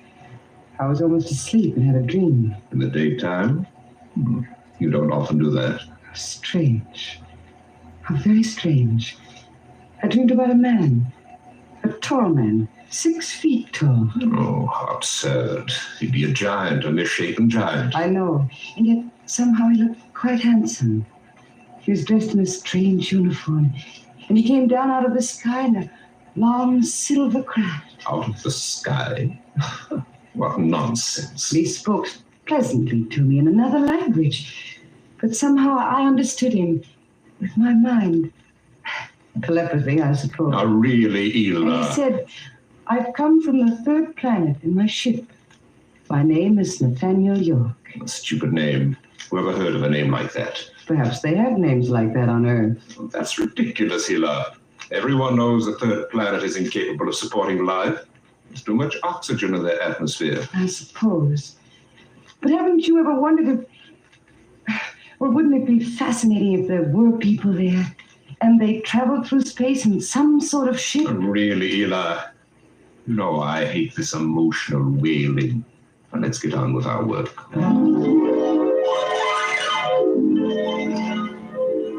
Evening came. The twin white moons of Mars were rising. and the house closed itself in like a giant flower. A wind blew among the pillars, stirring Hila's russet hair, crooning softly in her ear. And it was then that she began singing the song. Drink to me, only thine eyes, and I will pledge with mine. Hila, what's that song? I don't know. What do you mean you don't know? I've never heard it before. Did you compose it? No. Yes. No, I don't know really. I don't even know what the words are. They're in another language. It was part of a dream I had, I guess. Oh. You know, you haven't been yourself lately. It might do you good if we went away to the Blue Mountains for a week or so. What? Did you hear what I said? I'm sorry. I was watching the sky. You're certainly interested in the sky tonight. It's very beautiful. Well, what about my suggestion? Shall we leave for the Blue Mountains in the morning? You mean go away now? Oh, no. No? Why not? Why don't you want to go? I don't know. I just don't want to, that's all. Oliver kiss in the cup, and Hila, I'm sick of that silly song. It's late. Let us sleep.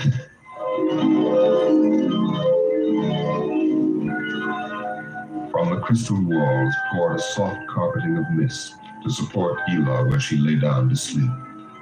But through the night she tossed restlessly until just at dawn the dream recurred. Hila, wake up. What? Oh, what is it? You've been dreaming again. You talked in your sleep. Did I? Yes. What were you dreaming? Oh, the ship. It came from the sky again. And the tall man stepped out and talked with me, telling little jokes and laughing. What else happened? And then this Captain York. Oh, I can't. It's all so silly. Tell me. He said I was beautiful. And then he kissed me. I thought so. What else? Why, Eel, you're so bad-tempered. It's only a dream. Is it? You know I can read your mind. You can't keep secrets from me.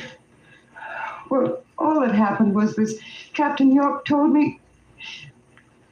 Well, he told me he'd take me away in his ship into the sky. Take me back to his planet with him. It's quite ridiculous, really. Ridiculous, is it? You should have heard yourself. Fawning on him, talking to him, singing with him all night.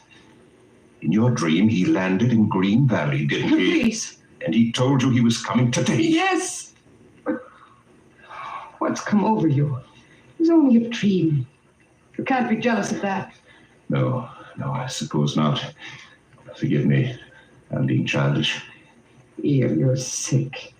You've been working too hard. No, I'm all right. But perhaps you're right. Maybe I could use a little relaxation. Yes. I think I'll take the morning off and go hunting. Hunting? Yes, in Green Valley.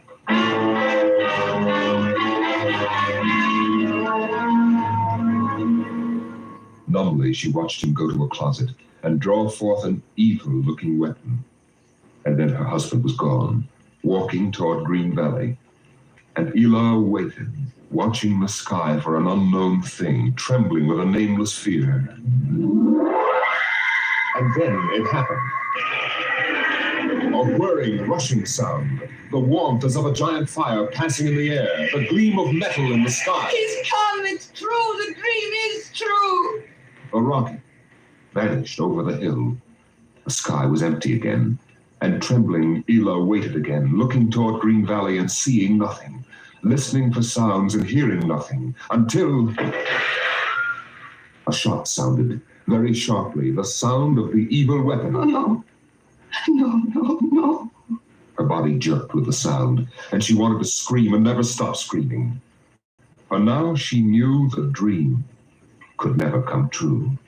There was nothing left but the song, the strange and fine and beautiful song. Cling to me only with thy life, and I will pledge with mine. Or leave a kiss within the cup.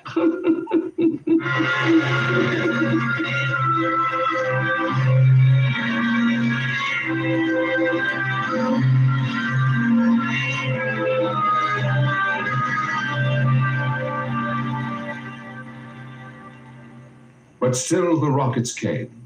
The next ship came down from the stars and the black velocities and the silent gulfs of space, and landed by night near a Martian city. The men made their way to the outer rim of the dreaming city, and then Jeff Spender went in to reconnoiter, while the others watched and waited for something to stir in the haunted city, some gray form to rise, some voice to break the unearthly stillness. Where were the people? Where were the Martians? Nothing stirred to disturb the silence until... Halt! Who goes there? Don't shoot! Hold it, Parker. Let's Spender and his party. They're coming back. Captain Wilde! Over here! Well, Captain, we've searched the city. People were living here last week. People? Martians. Where are they now? Dead. Dead? What did they die of? You won't believe it, Captain. Chickenpox. Good Lord, no. Yes. No resistance to an Earth disease, I guess. So the other rocket did get through to Mars. It looks like it, Captain. God only knows what the Martians did to them. But at least we know what they did to the Martians. You mean they're all dead? Yes. This planet is through. Hey, you hear that, guys? We're safe! Break out a bottle, Cookie. Let's have a drink to celebrate. Stop it, Martian. Put down that bottle. What's eating you, Spender? The planet's ours now. We got to christen it, don't we? I christen thee the city of... I christen... Hey, Park Hill City, huh? Hell, I warned you! All right, Spender, that's enough. That'll cost you a $50 fine. Cookie, McClure, take care of Park Hill. Spender, you come with me.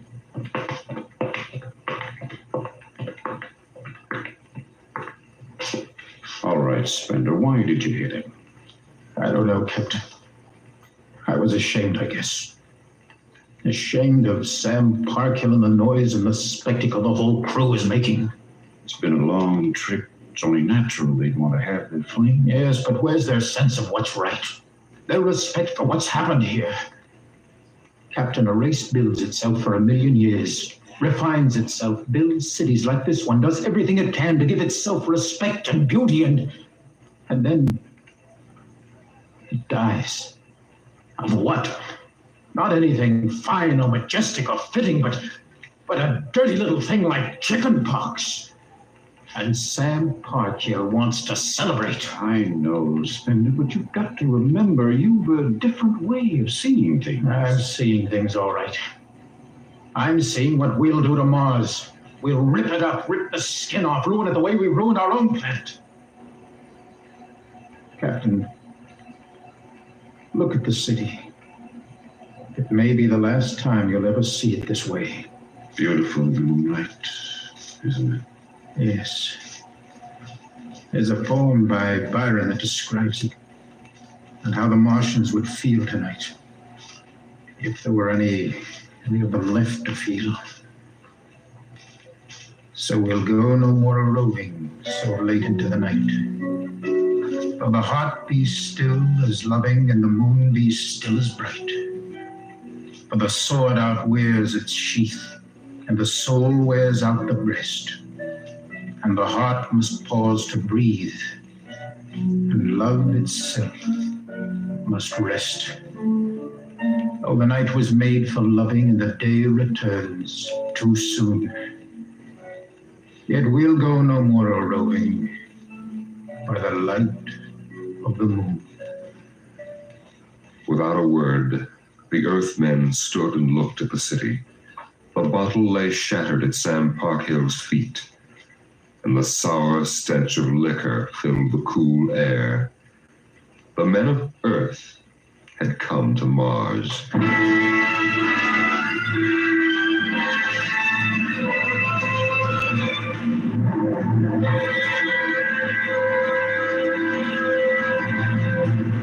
Dimension X will continue in just a moment. It's National Wheaties Week. Yes, the week when everybody tries Wheaties, even an orchestra leader. And here he comes from behind the scenes in radio to help celebrate National Wheaties Week, Mr. Von Dexter. Thank you, Frank. Hello, folks. I understand this is National Wheaties Week. I kind of get a kick out of that. The only breakfast food in the world with a week of its own. And I'm here for just one thing, to ask you to try Wheaties during National Wheaties Week. There are a lot of us whose voices you never heard on the Wheaties big parade of radio programs, you know. Backstage people. Like musicians. Right, Frank, like musicians. We get great pleasure from knowing you like these programs well enough to buy a box of Wheaties tomorrow. Wheaties are good. They're nice to eat. I like them. I think you will. Try them once during National Wheaties Week. Will you do that? Well, I think the folks will. Good. Thank you. Good night.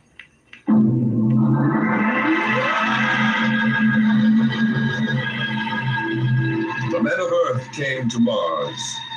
They came because they were afraid or unafraid, because they were happy or unhappy, because they felt like pilgrims or did not feel like pilgrims. The government posters screamed, "There's work for you in the sky. See Mars!" And the men shuffled forward, all kinds of men, all coming for different reasons. The rockets came like drums beating in the night. They came like locusts, swarming and settling in plumes of rosy smoke. Mars was a distant shore, and the settlers spread upon it in waves. First the pioneers and builders, then the people of civilization. Some came because they were afraid of a coming war on Earth. Some came because they were afraid of nothing. Some came to escape from the smell of the subways and the cabbage tenements. And some came from houses like the one in Ohio. It was a good house, the house in Ohio, and for 6 years the family had lived there contentedly, enjoying music and poetry and the rich, warm things of life. For the house had been built to be lived in the year 2020. It contained all the latest automatic devices, from talking book recorders to singing clocks.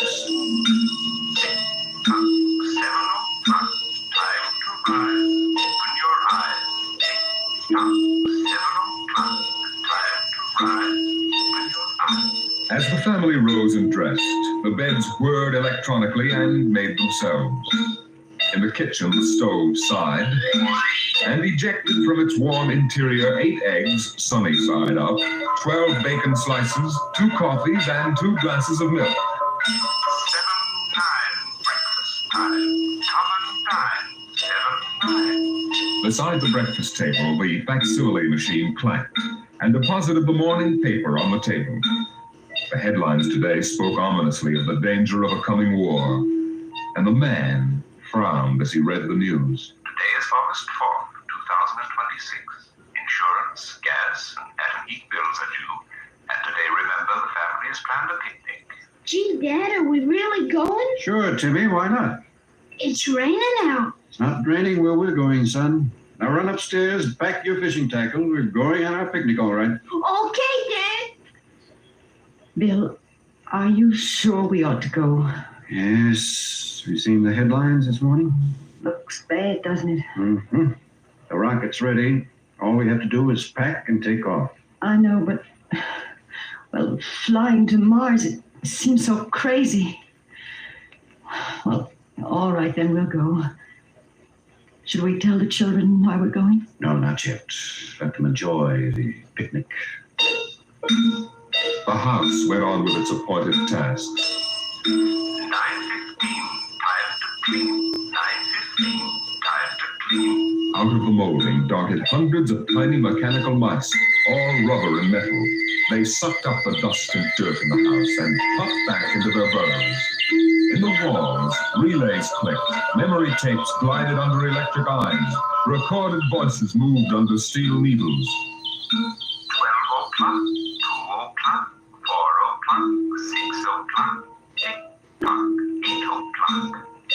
Evening came. In the living room, the hearth fire bloomed out of nothing, and the phonograph spoke from beside the fireplace. Mrs. McLennan, what poem would you like to hear this evening? Mr. McLennan?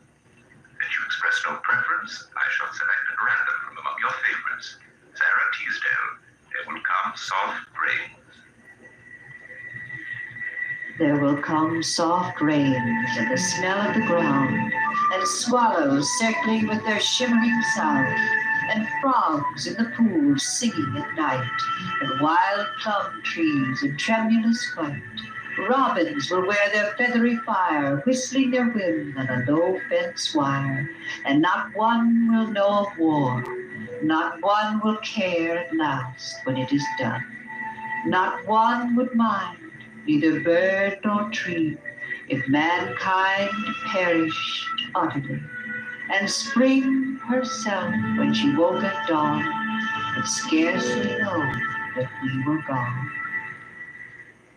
The phonograph finished the poem, but there was no one there to hear, for the family had gone to Mars.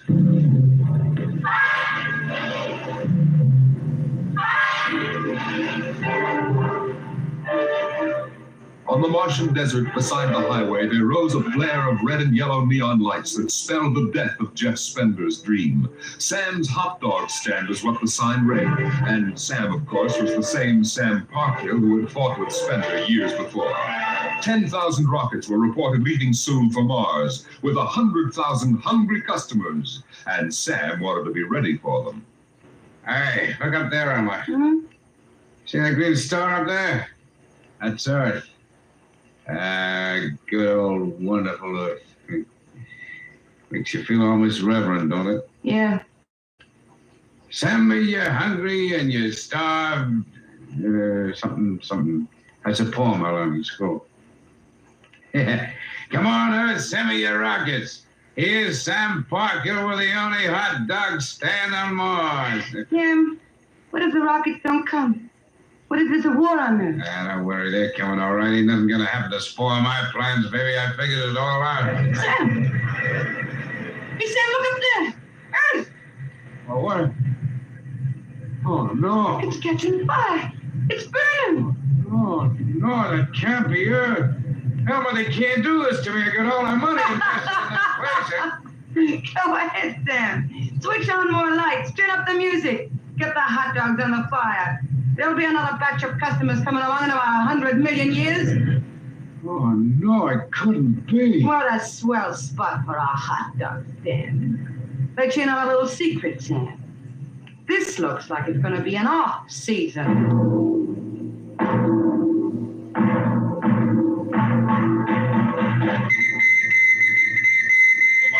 Radio crackled with the news. By morning, the shelves of the luggage store were empty, and the rockets were blasting off, headed back to Earth. In a few days, everyone was gone, and the planet of Mars once more lay deserted and silent.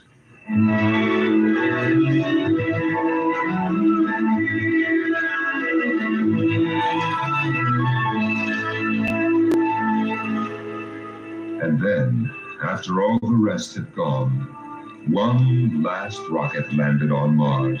A small, family-sized rocket come all the way from Earth. It seemed a long way to go for a picnic, but Dad had suggested a fishing trip, and Mother thought the whole family would enjoy a vacation. So here they were, floating down the Martian canal, with Timothy sitting in the back of the boat with Dad and Mother up front holding Alice the baby, and the deserted Martian towns drifting slowly by.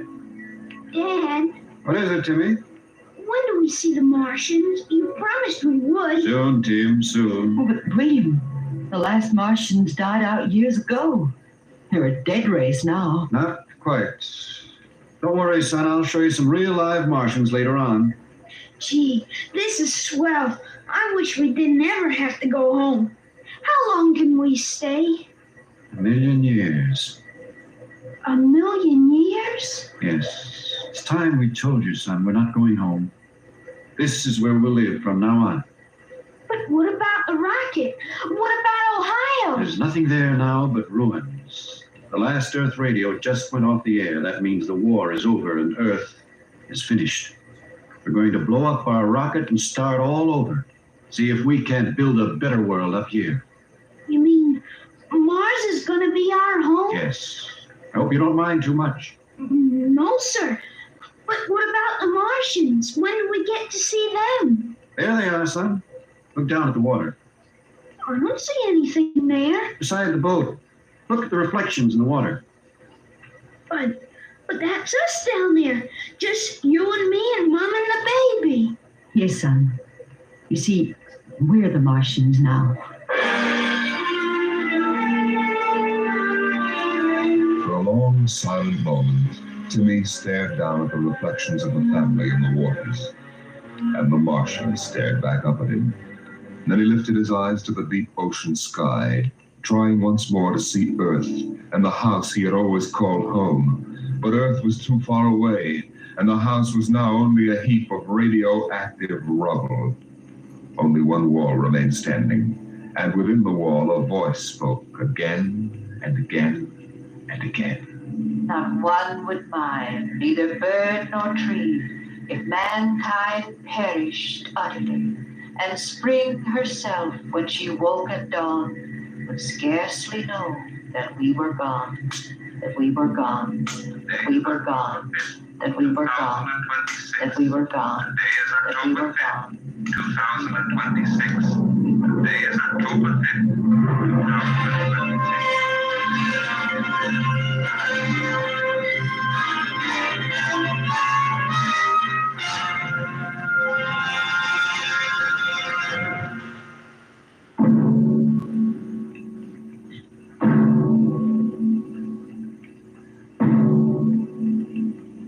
You have just heard The Martian Chronicles, a dramatization of highlights from the new novel by Ray Bradbury. Your narrator was Norman Rose, and featured in the cast were Inga Adams, Roger DeKoven, and Donald Buca.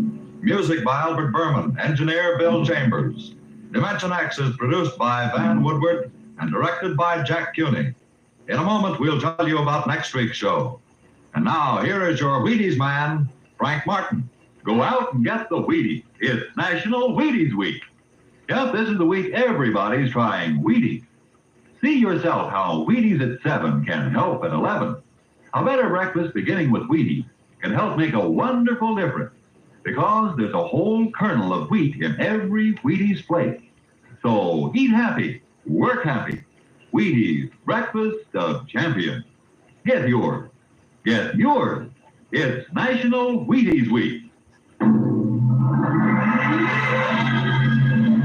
Next week, the strange and chilling story of the parade.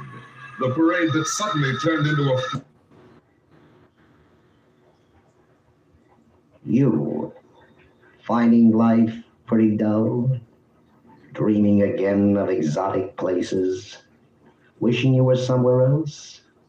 We offer you escape.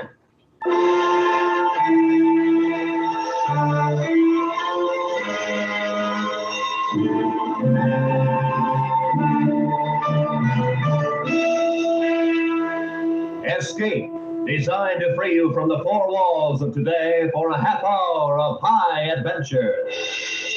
Escape with us now to the year 100,080 and a world where beauty and terror live side by side, as H.G. Wells describes it in his immortal story, The Time Machine.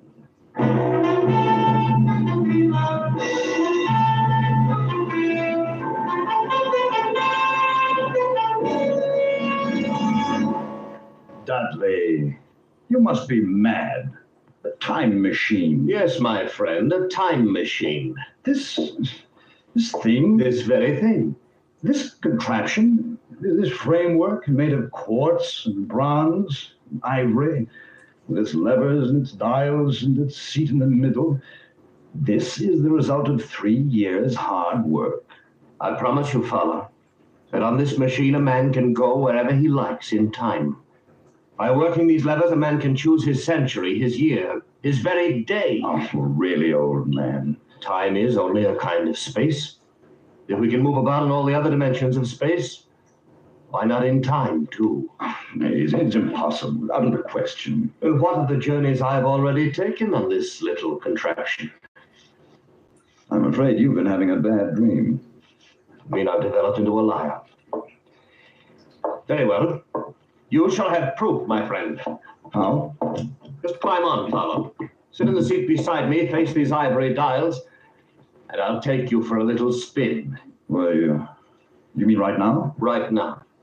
Well, just, in case this thing should take off like the flying red horse, are there any... Any preparations? No, Fowler, no. You won't need any luggage on this trip, not even a toothbrush. You'll be back here in my laboratory in less than a minute.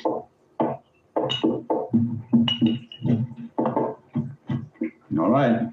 I'm on. Now what? Hold tight. It sways a good deal. I'd hate to lose you. I can't be frightened, Dudley. Then you're braver than I am. Tell me, what time is it? It's just 12 noon. Before we start, I want to adjust this control a bit. Is everything shipshape? Yeah, did you notice anything just then? Only a noise, a humming noise, nothing else. And what time is it? You just asked me, old man. It's 12. Well, that's odd. What? My watch says 11 o'clock. You've sworn it was noon a moment ago. There must be something wrong with it. It's only that I touched the lever to test it, and we've gone forward a full day. 23 hours at any rate. Yes, but Dudley... Finished scoffing, Fowler? Yes. Yes, I believe I have. Then hold tight. This will be the real article. I'm ready, Dudley. Good man. Well, say goodbye, Fowler. Say goodbye to 1950. We went over the shuddering jaw, with the machine swaying under us. Walls of Dr. Dudley's laboratory suddenly fell away.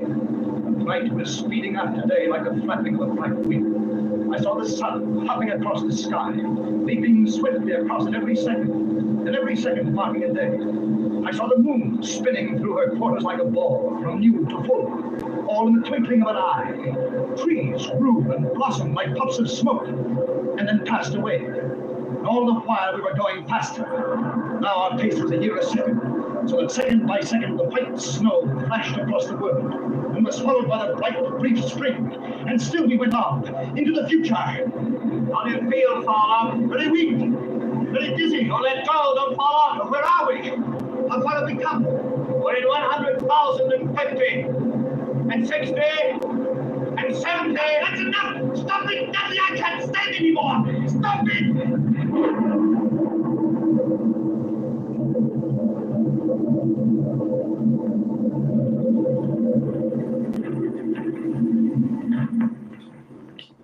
Fowler, you all right?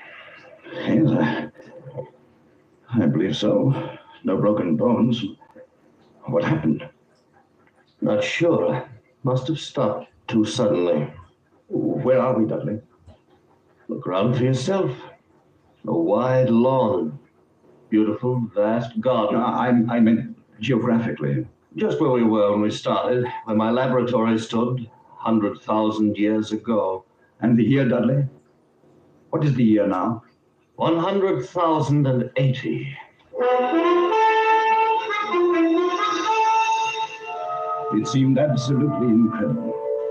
A dream, and a pleasant one, for the garden in which we found ourselves was beautiful and summery, with an unexpected perfume about it, almost like platine. At some distance, we could see a large and imposing building, and everything was quiet and peaceful, but almost too much so. And the sense of strangeness, of incredible strangeness, sent a shiver up my spine. 100,080. Father, do you want to go back? Yes, I rather think I do. Let's go back. Dudley. From over there, the bushes. It sounded human. Come on.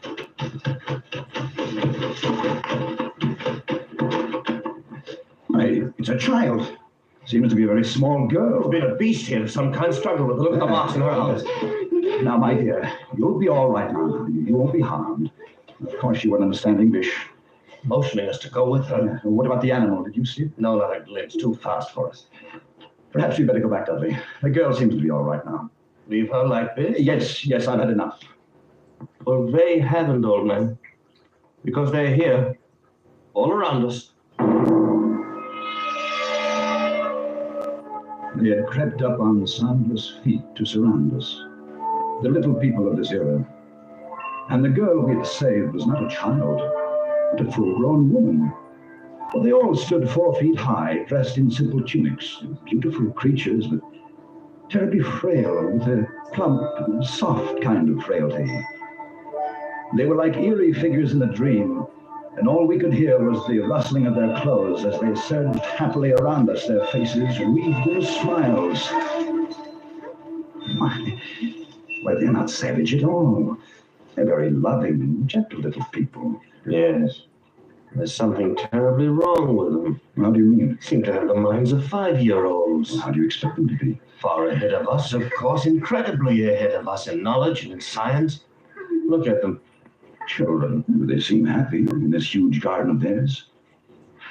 Dudley, I've changed my mind.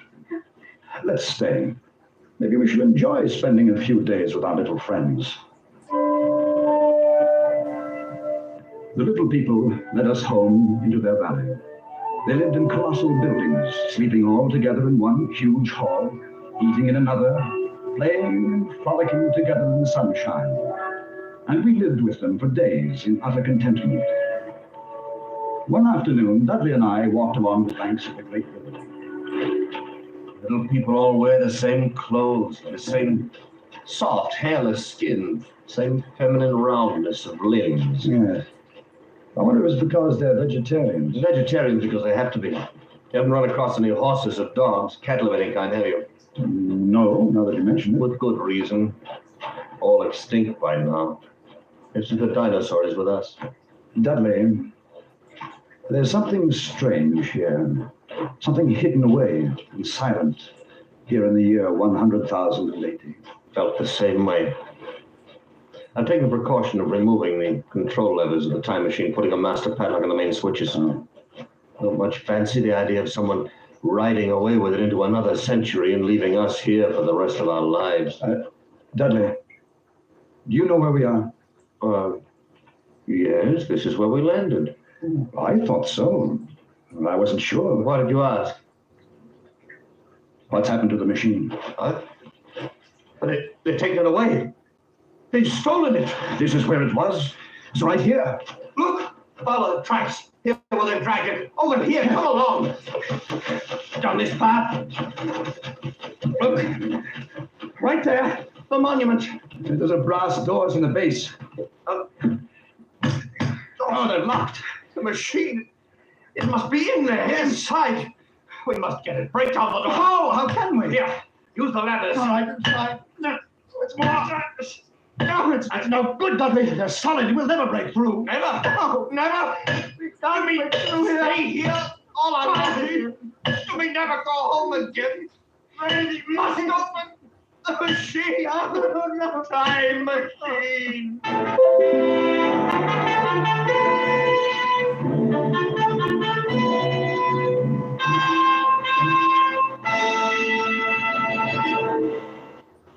The laughs that Red Skelton and Amos and Andy bring to CBS on Sunday nights are doubled, tripled, and quadrupled because of the friends, relatives, and strange acquaintances they bring with them. Hardly a Sunday night goes by, but you meet Shorty, the Kingfish, Sapphire, and a whole host of Amos and Andy funny friends. Red Skelton generously gives time to Willie, Clem, and the rest of his laugh-provoking pals. You're invited to meet them all again tonight on most of these same stations when Red Skelton and his gang and Amos and Andy and their friends pack the house with mirth at CBS, the Star's address. And now we return you to Escape.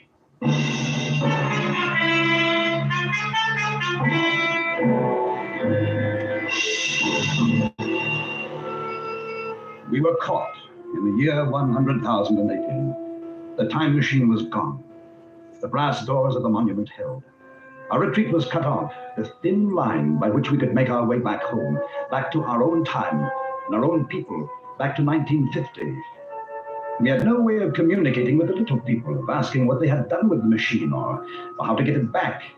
There was nothing hostile in their attitude. They were more like simple, wondering children. Only one, the young woman Weena, whose life we had saved on our first day, had become really friendly. She went with us wherever we walked and brought us presents of garlands, of flowers, slept near us at night in the hall, and we in turn had taught her a few words of English. Now we redoubled our efforts, like men racing against the clock, so that we might speak to her and discover the secret of our immense loss. We were talking to her one night after the others had gone to sleep. No, not these, Dudley. No. How can you be so sure your people didn't steal the machine? Aren't there any thieves among them? Are they all perfect? Not so loud, Dudley. We'll wake them. Besides, she doesn't understand. The thief must be sleeping somewhere in his hall. Weena, they take machine. No, Dudley. No. Who then? Who?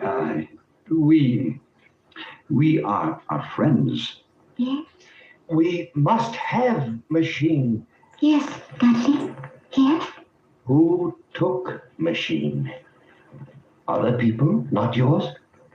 Other? What about those doors, Weena? Doors open. No. Weena, machine in there. Must open. No, not open. Oh, all right, my dear. Go to sleep, get some rest. Yes, Dudley. Sleep. What's to become of us, Fowler? Are we caught here in this century? We spend our lives with the little people and their secret. We'll go back to the monument tomorrow. We'll find a way of breaking in. Good night, Dudley. Dudley. Did you just... There was again. What? Something. On my face. Cold. Filthy to the touch. On my face and in my hair. As cold as death. Dudley! You're right. There's something in here with us. Smells of the grave. What was it? I don't know. But look at them. Look at the little people. They're all awake. It's as though they've been stampeded. Let's get out of here. I want some fresh air. We went quickly through the hall and outside, away from the frantic rustling of the little people. The moon was full, just overhead, and it was close to dawning. There was a faint sound speeding close behind us, and we turned, our nerves ragged, our muscles tensed. But it was only Weena, coming swiftly to join us. Dudley, I'm afraid. And there is something. What do you mean, Weena? Dark? What? Dark thing. Dark place. Night. Why should they be afraid of the night, Dudley? It's not the night alone. Dark place, that's our cue. But perhaps it's something underground.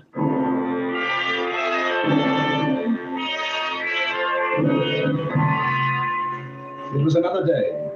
We had wandered into a lovely wooded place about a mile from the community. And suddenly Weena screamed. Fire! We stopped short. A pair of glaring eyes were fixed upon us. As we stood there, petrified, the thing, a little ape-like figure, rushed across our path and disappeared in the clearing about 30 yards away. What was it? I couldn't see it too well. It seemed to be a dull white with white hair on its head and down its back. It looked like a small ape. It was running on all fours. Oh, with its arms held very low. Weena, what was it? Morlocks. They... Morlocks. Who are the Morlocks? What are they?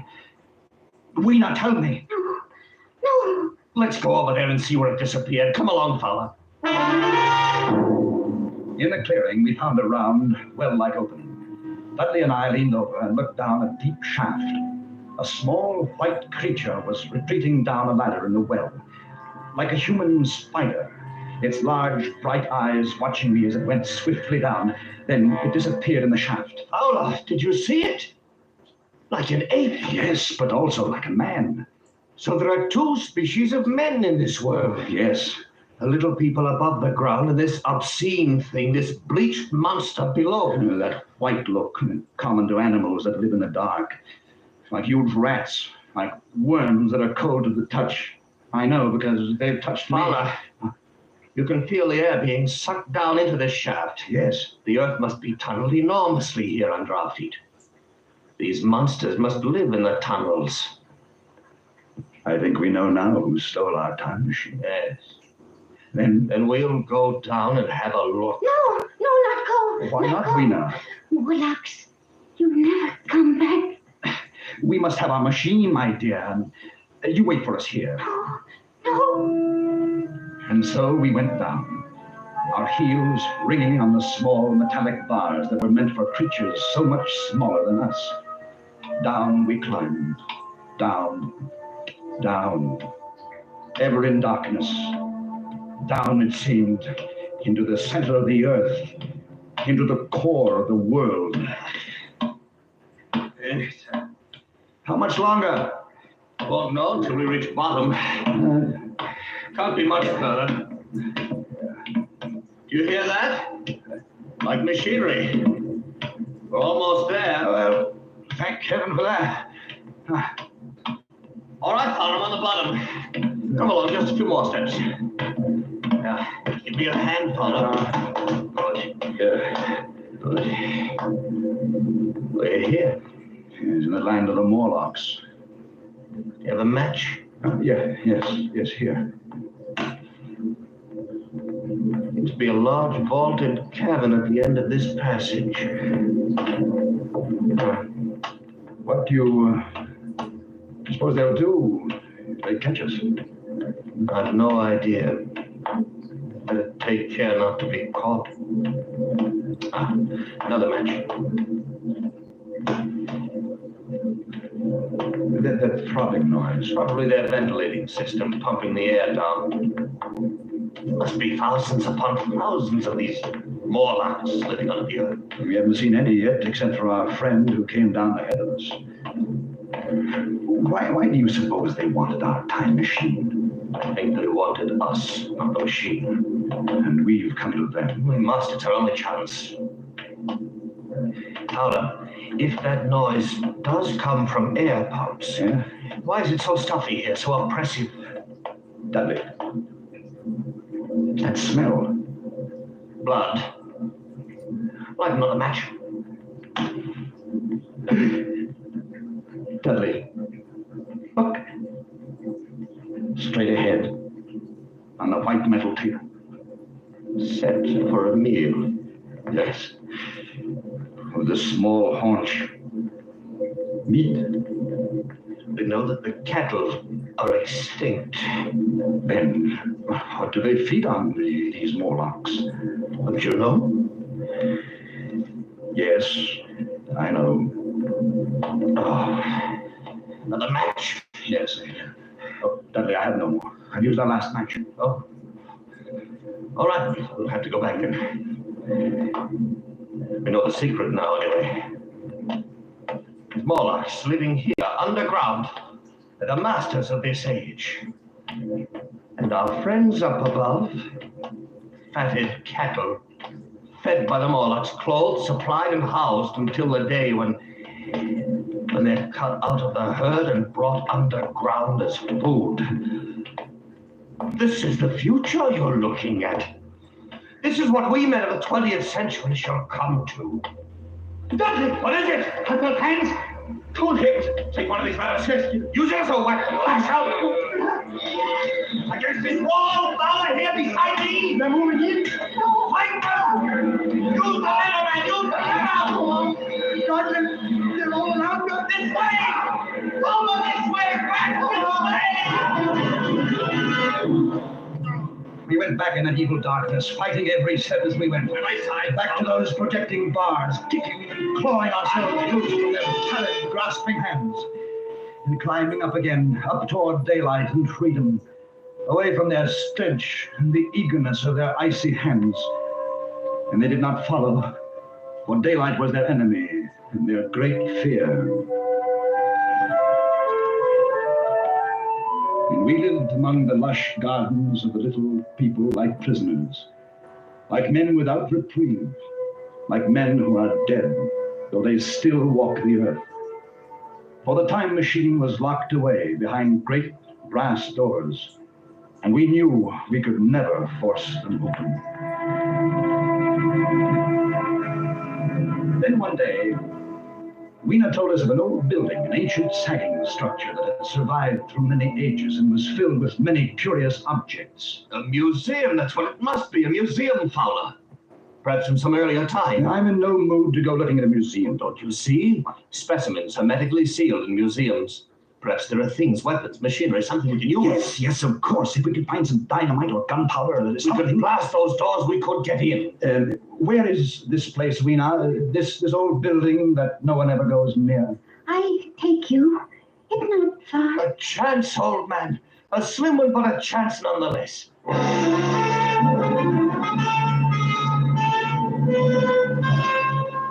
All day we wandered through the great ruined halls. The building had been deserted, unused for perhaps a century. The childlike men of that time had long since ceased to care about anything but their own personal comforts.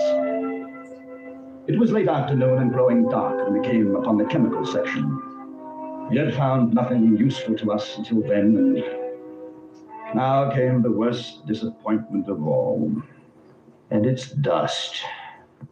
All of it. Been dust for centuries. Another dead end. That's hopeless. We were out of our heads to hope that nitrates would retain their form for 100,000 years. We go now? There's nothing here. Oh, wait just a moment. Something in this case. You can break it with your lever. Stand back a little. Right. Box of matches. Hermetically sealed. Now, wait, let me see. Well, they're perfect. But they're not even damp. What shall we do with them? Burn down those brass doors? You'd better keep them. You can't tell. What? On the floor, you see them? Small, narrow footprints leading away into the darkness at the end of this gallery. Dudley! We better go. Quick, up and carry it. We'll have to run for it. Now, don't be frightened, my dear. It'll be all right. Go on, run! We came out of the gloom of that place into the deeper gloom of dusk. And suddenly we saw. We were trapped. All around us were the Morlocks. They were there by the thousand, surrounding us, and coming closer in a long, even line of deathly white, their eyes blinking in the half-light, their tiny mouths alive with appetite. Fowler, the matches! I have them dipped like a fire. Here, please, here, please. Hurry, man, the forest is dry. Hurry, man. We'll have an inferno here in a minute. Our little friends don't like or heat. The fire leaped high to the heavens, and the countryside was ablaze. The Morlocks turned in fear, blinded by the glare. Some of them blundered into the middle of the raging flames, and the rest faded away like a fog. Dudley had left a narrow passageway for our retreat, and we fled down a long corridor of leaping flames and blistering heat. We fled to safety toward the community of the little people. As we ran, we passed the huge monument with its great bronze doors that were locked tight in our time machine. And suddenly, in the glare of the distant fires, we saw something that stopped us short. They're open! Follow the doors! They're open! No, not go in. Dudley, no. It's a trap. They're there waiting for us inside. Waiting or not, we're going in. It's suicide. It'll take me 1 minute to screw the levers on again, then I touch them and we're away. All right, I'll try to give you one. Good boy. No, go. Not leave me. No, you, my dear, you hold tight around my neck. You're coming home with us, all right? All right, let's go. Quick! I'll look through the machine. They haven't harmed it. I don't see them yet. Come on now, quickly. The doors, Dudley. The clover's getting the seat. I'll be ready in a moment. I waited for the hum that would signal our departure. There in the darkness, the Morlocks were finally upon us. Cold, persistent fingers swarmed over my body, tugging at me, sucking me away from the machine. I held tight to Weena as a man holds fast to life, tried to kick them away from my feet. Hurry, Dudley, hurry! Get these levers quickly or we're done! We'll turn anything! There, Fowler, we're away! We're gone! Yes, we made it. Are you all right? I'm all right. Good. And Weena? Weena isn't with us. What happened? They tore her from my hands at the last minute. They got her. I tried to save her. I couldn't. I still have a piece of the tunic here in my fist. Little piece of the tunic, Dudley. Nothing else.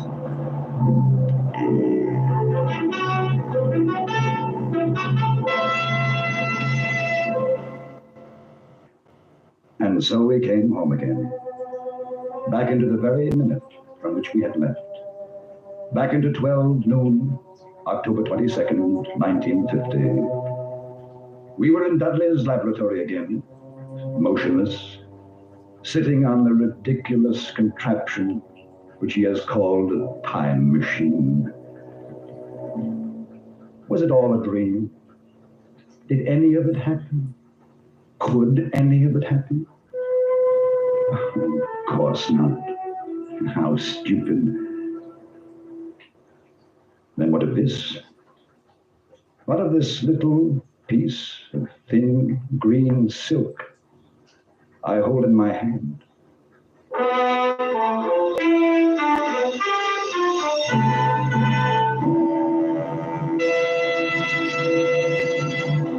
Escape is produced and directed by Norman MacDonald. Today we have brought you The Time Machine by H.G. Wells, adapted for radio by Irving Revich, and starring John Daner as Fowler and Larry Dobkin as Dudley, with Georgia Ellis as Weena.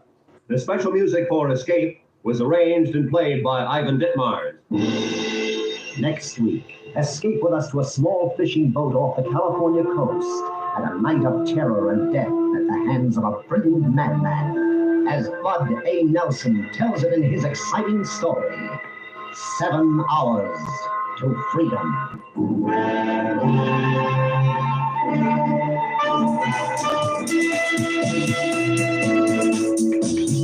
Hollywood star Nick Holmes plays Paul Revere. With him on his historic ride tonight on CBS. Shirley Fuzzy plays USA to help him out. The historic ride becomes hysteric as Charlie, Bergen, and Dick try to reenact the famous ride. Listen tonight on most of these same CBS stations. Amazing helped anchor me through night classes. Amazing starts at CSL Plasma. Donate plasma today and receive up to $700 your first month. You can help create medicines that save lives while making a difference in your own. CSL Plasma. To be amazing.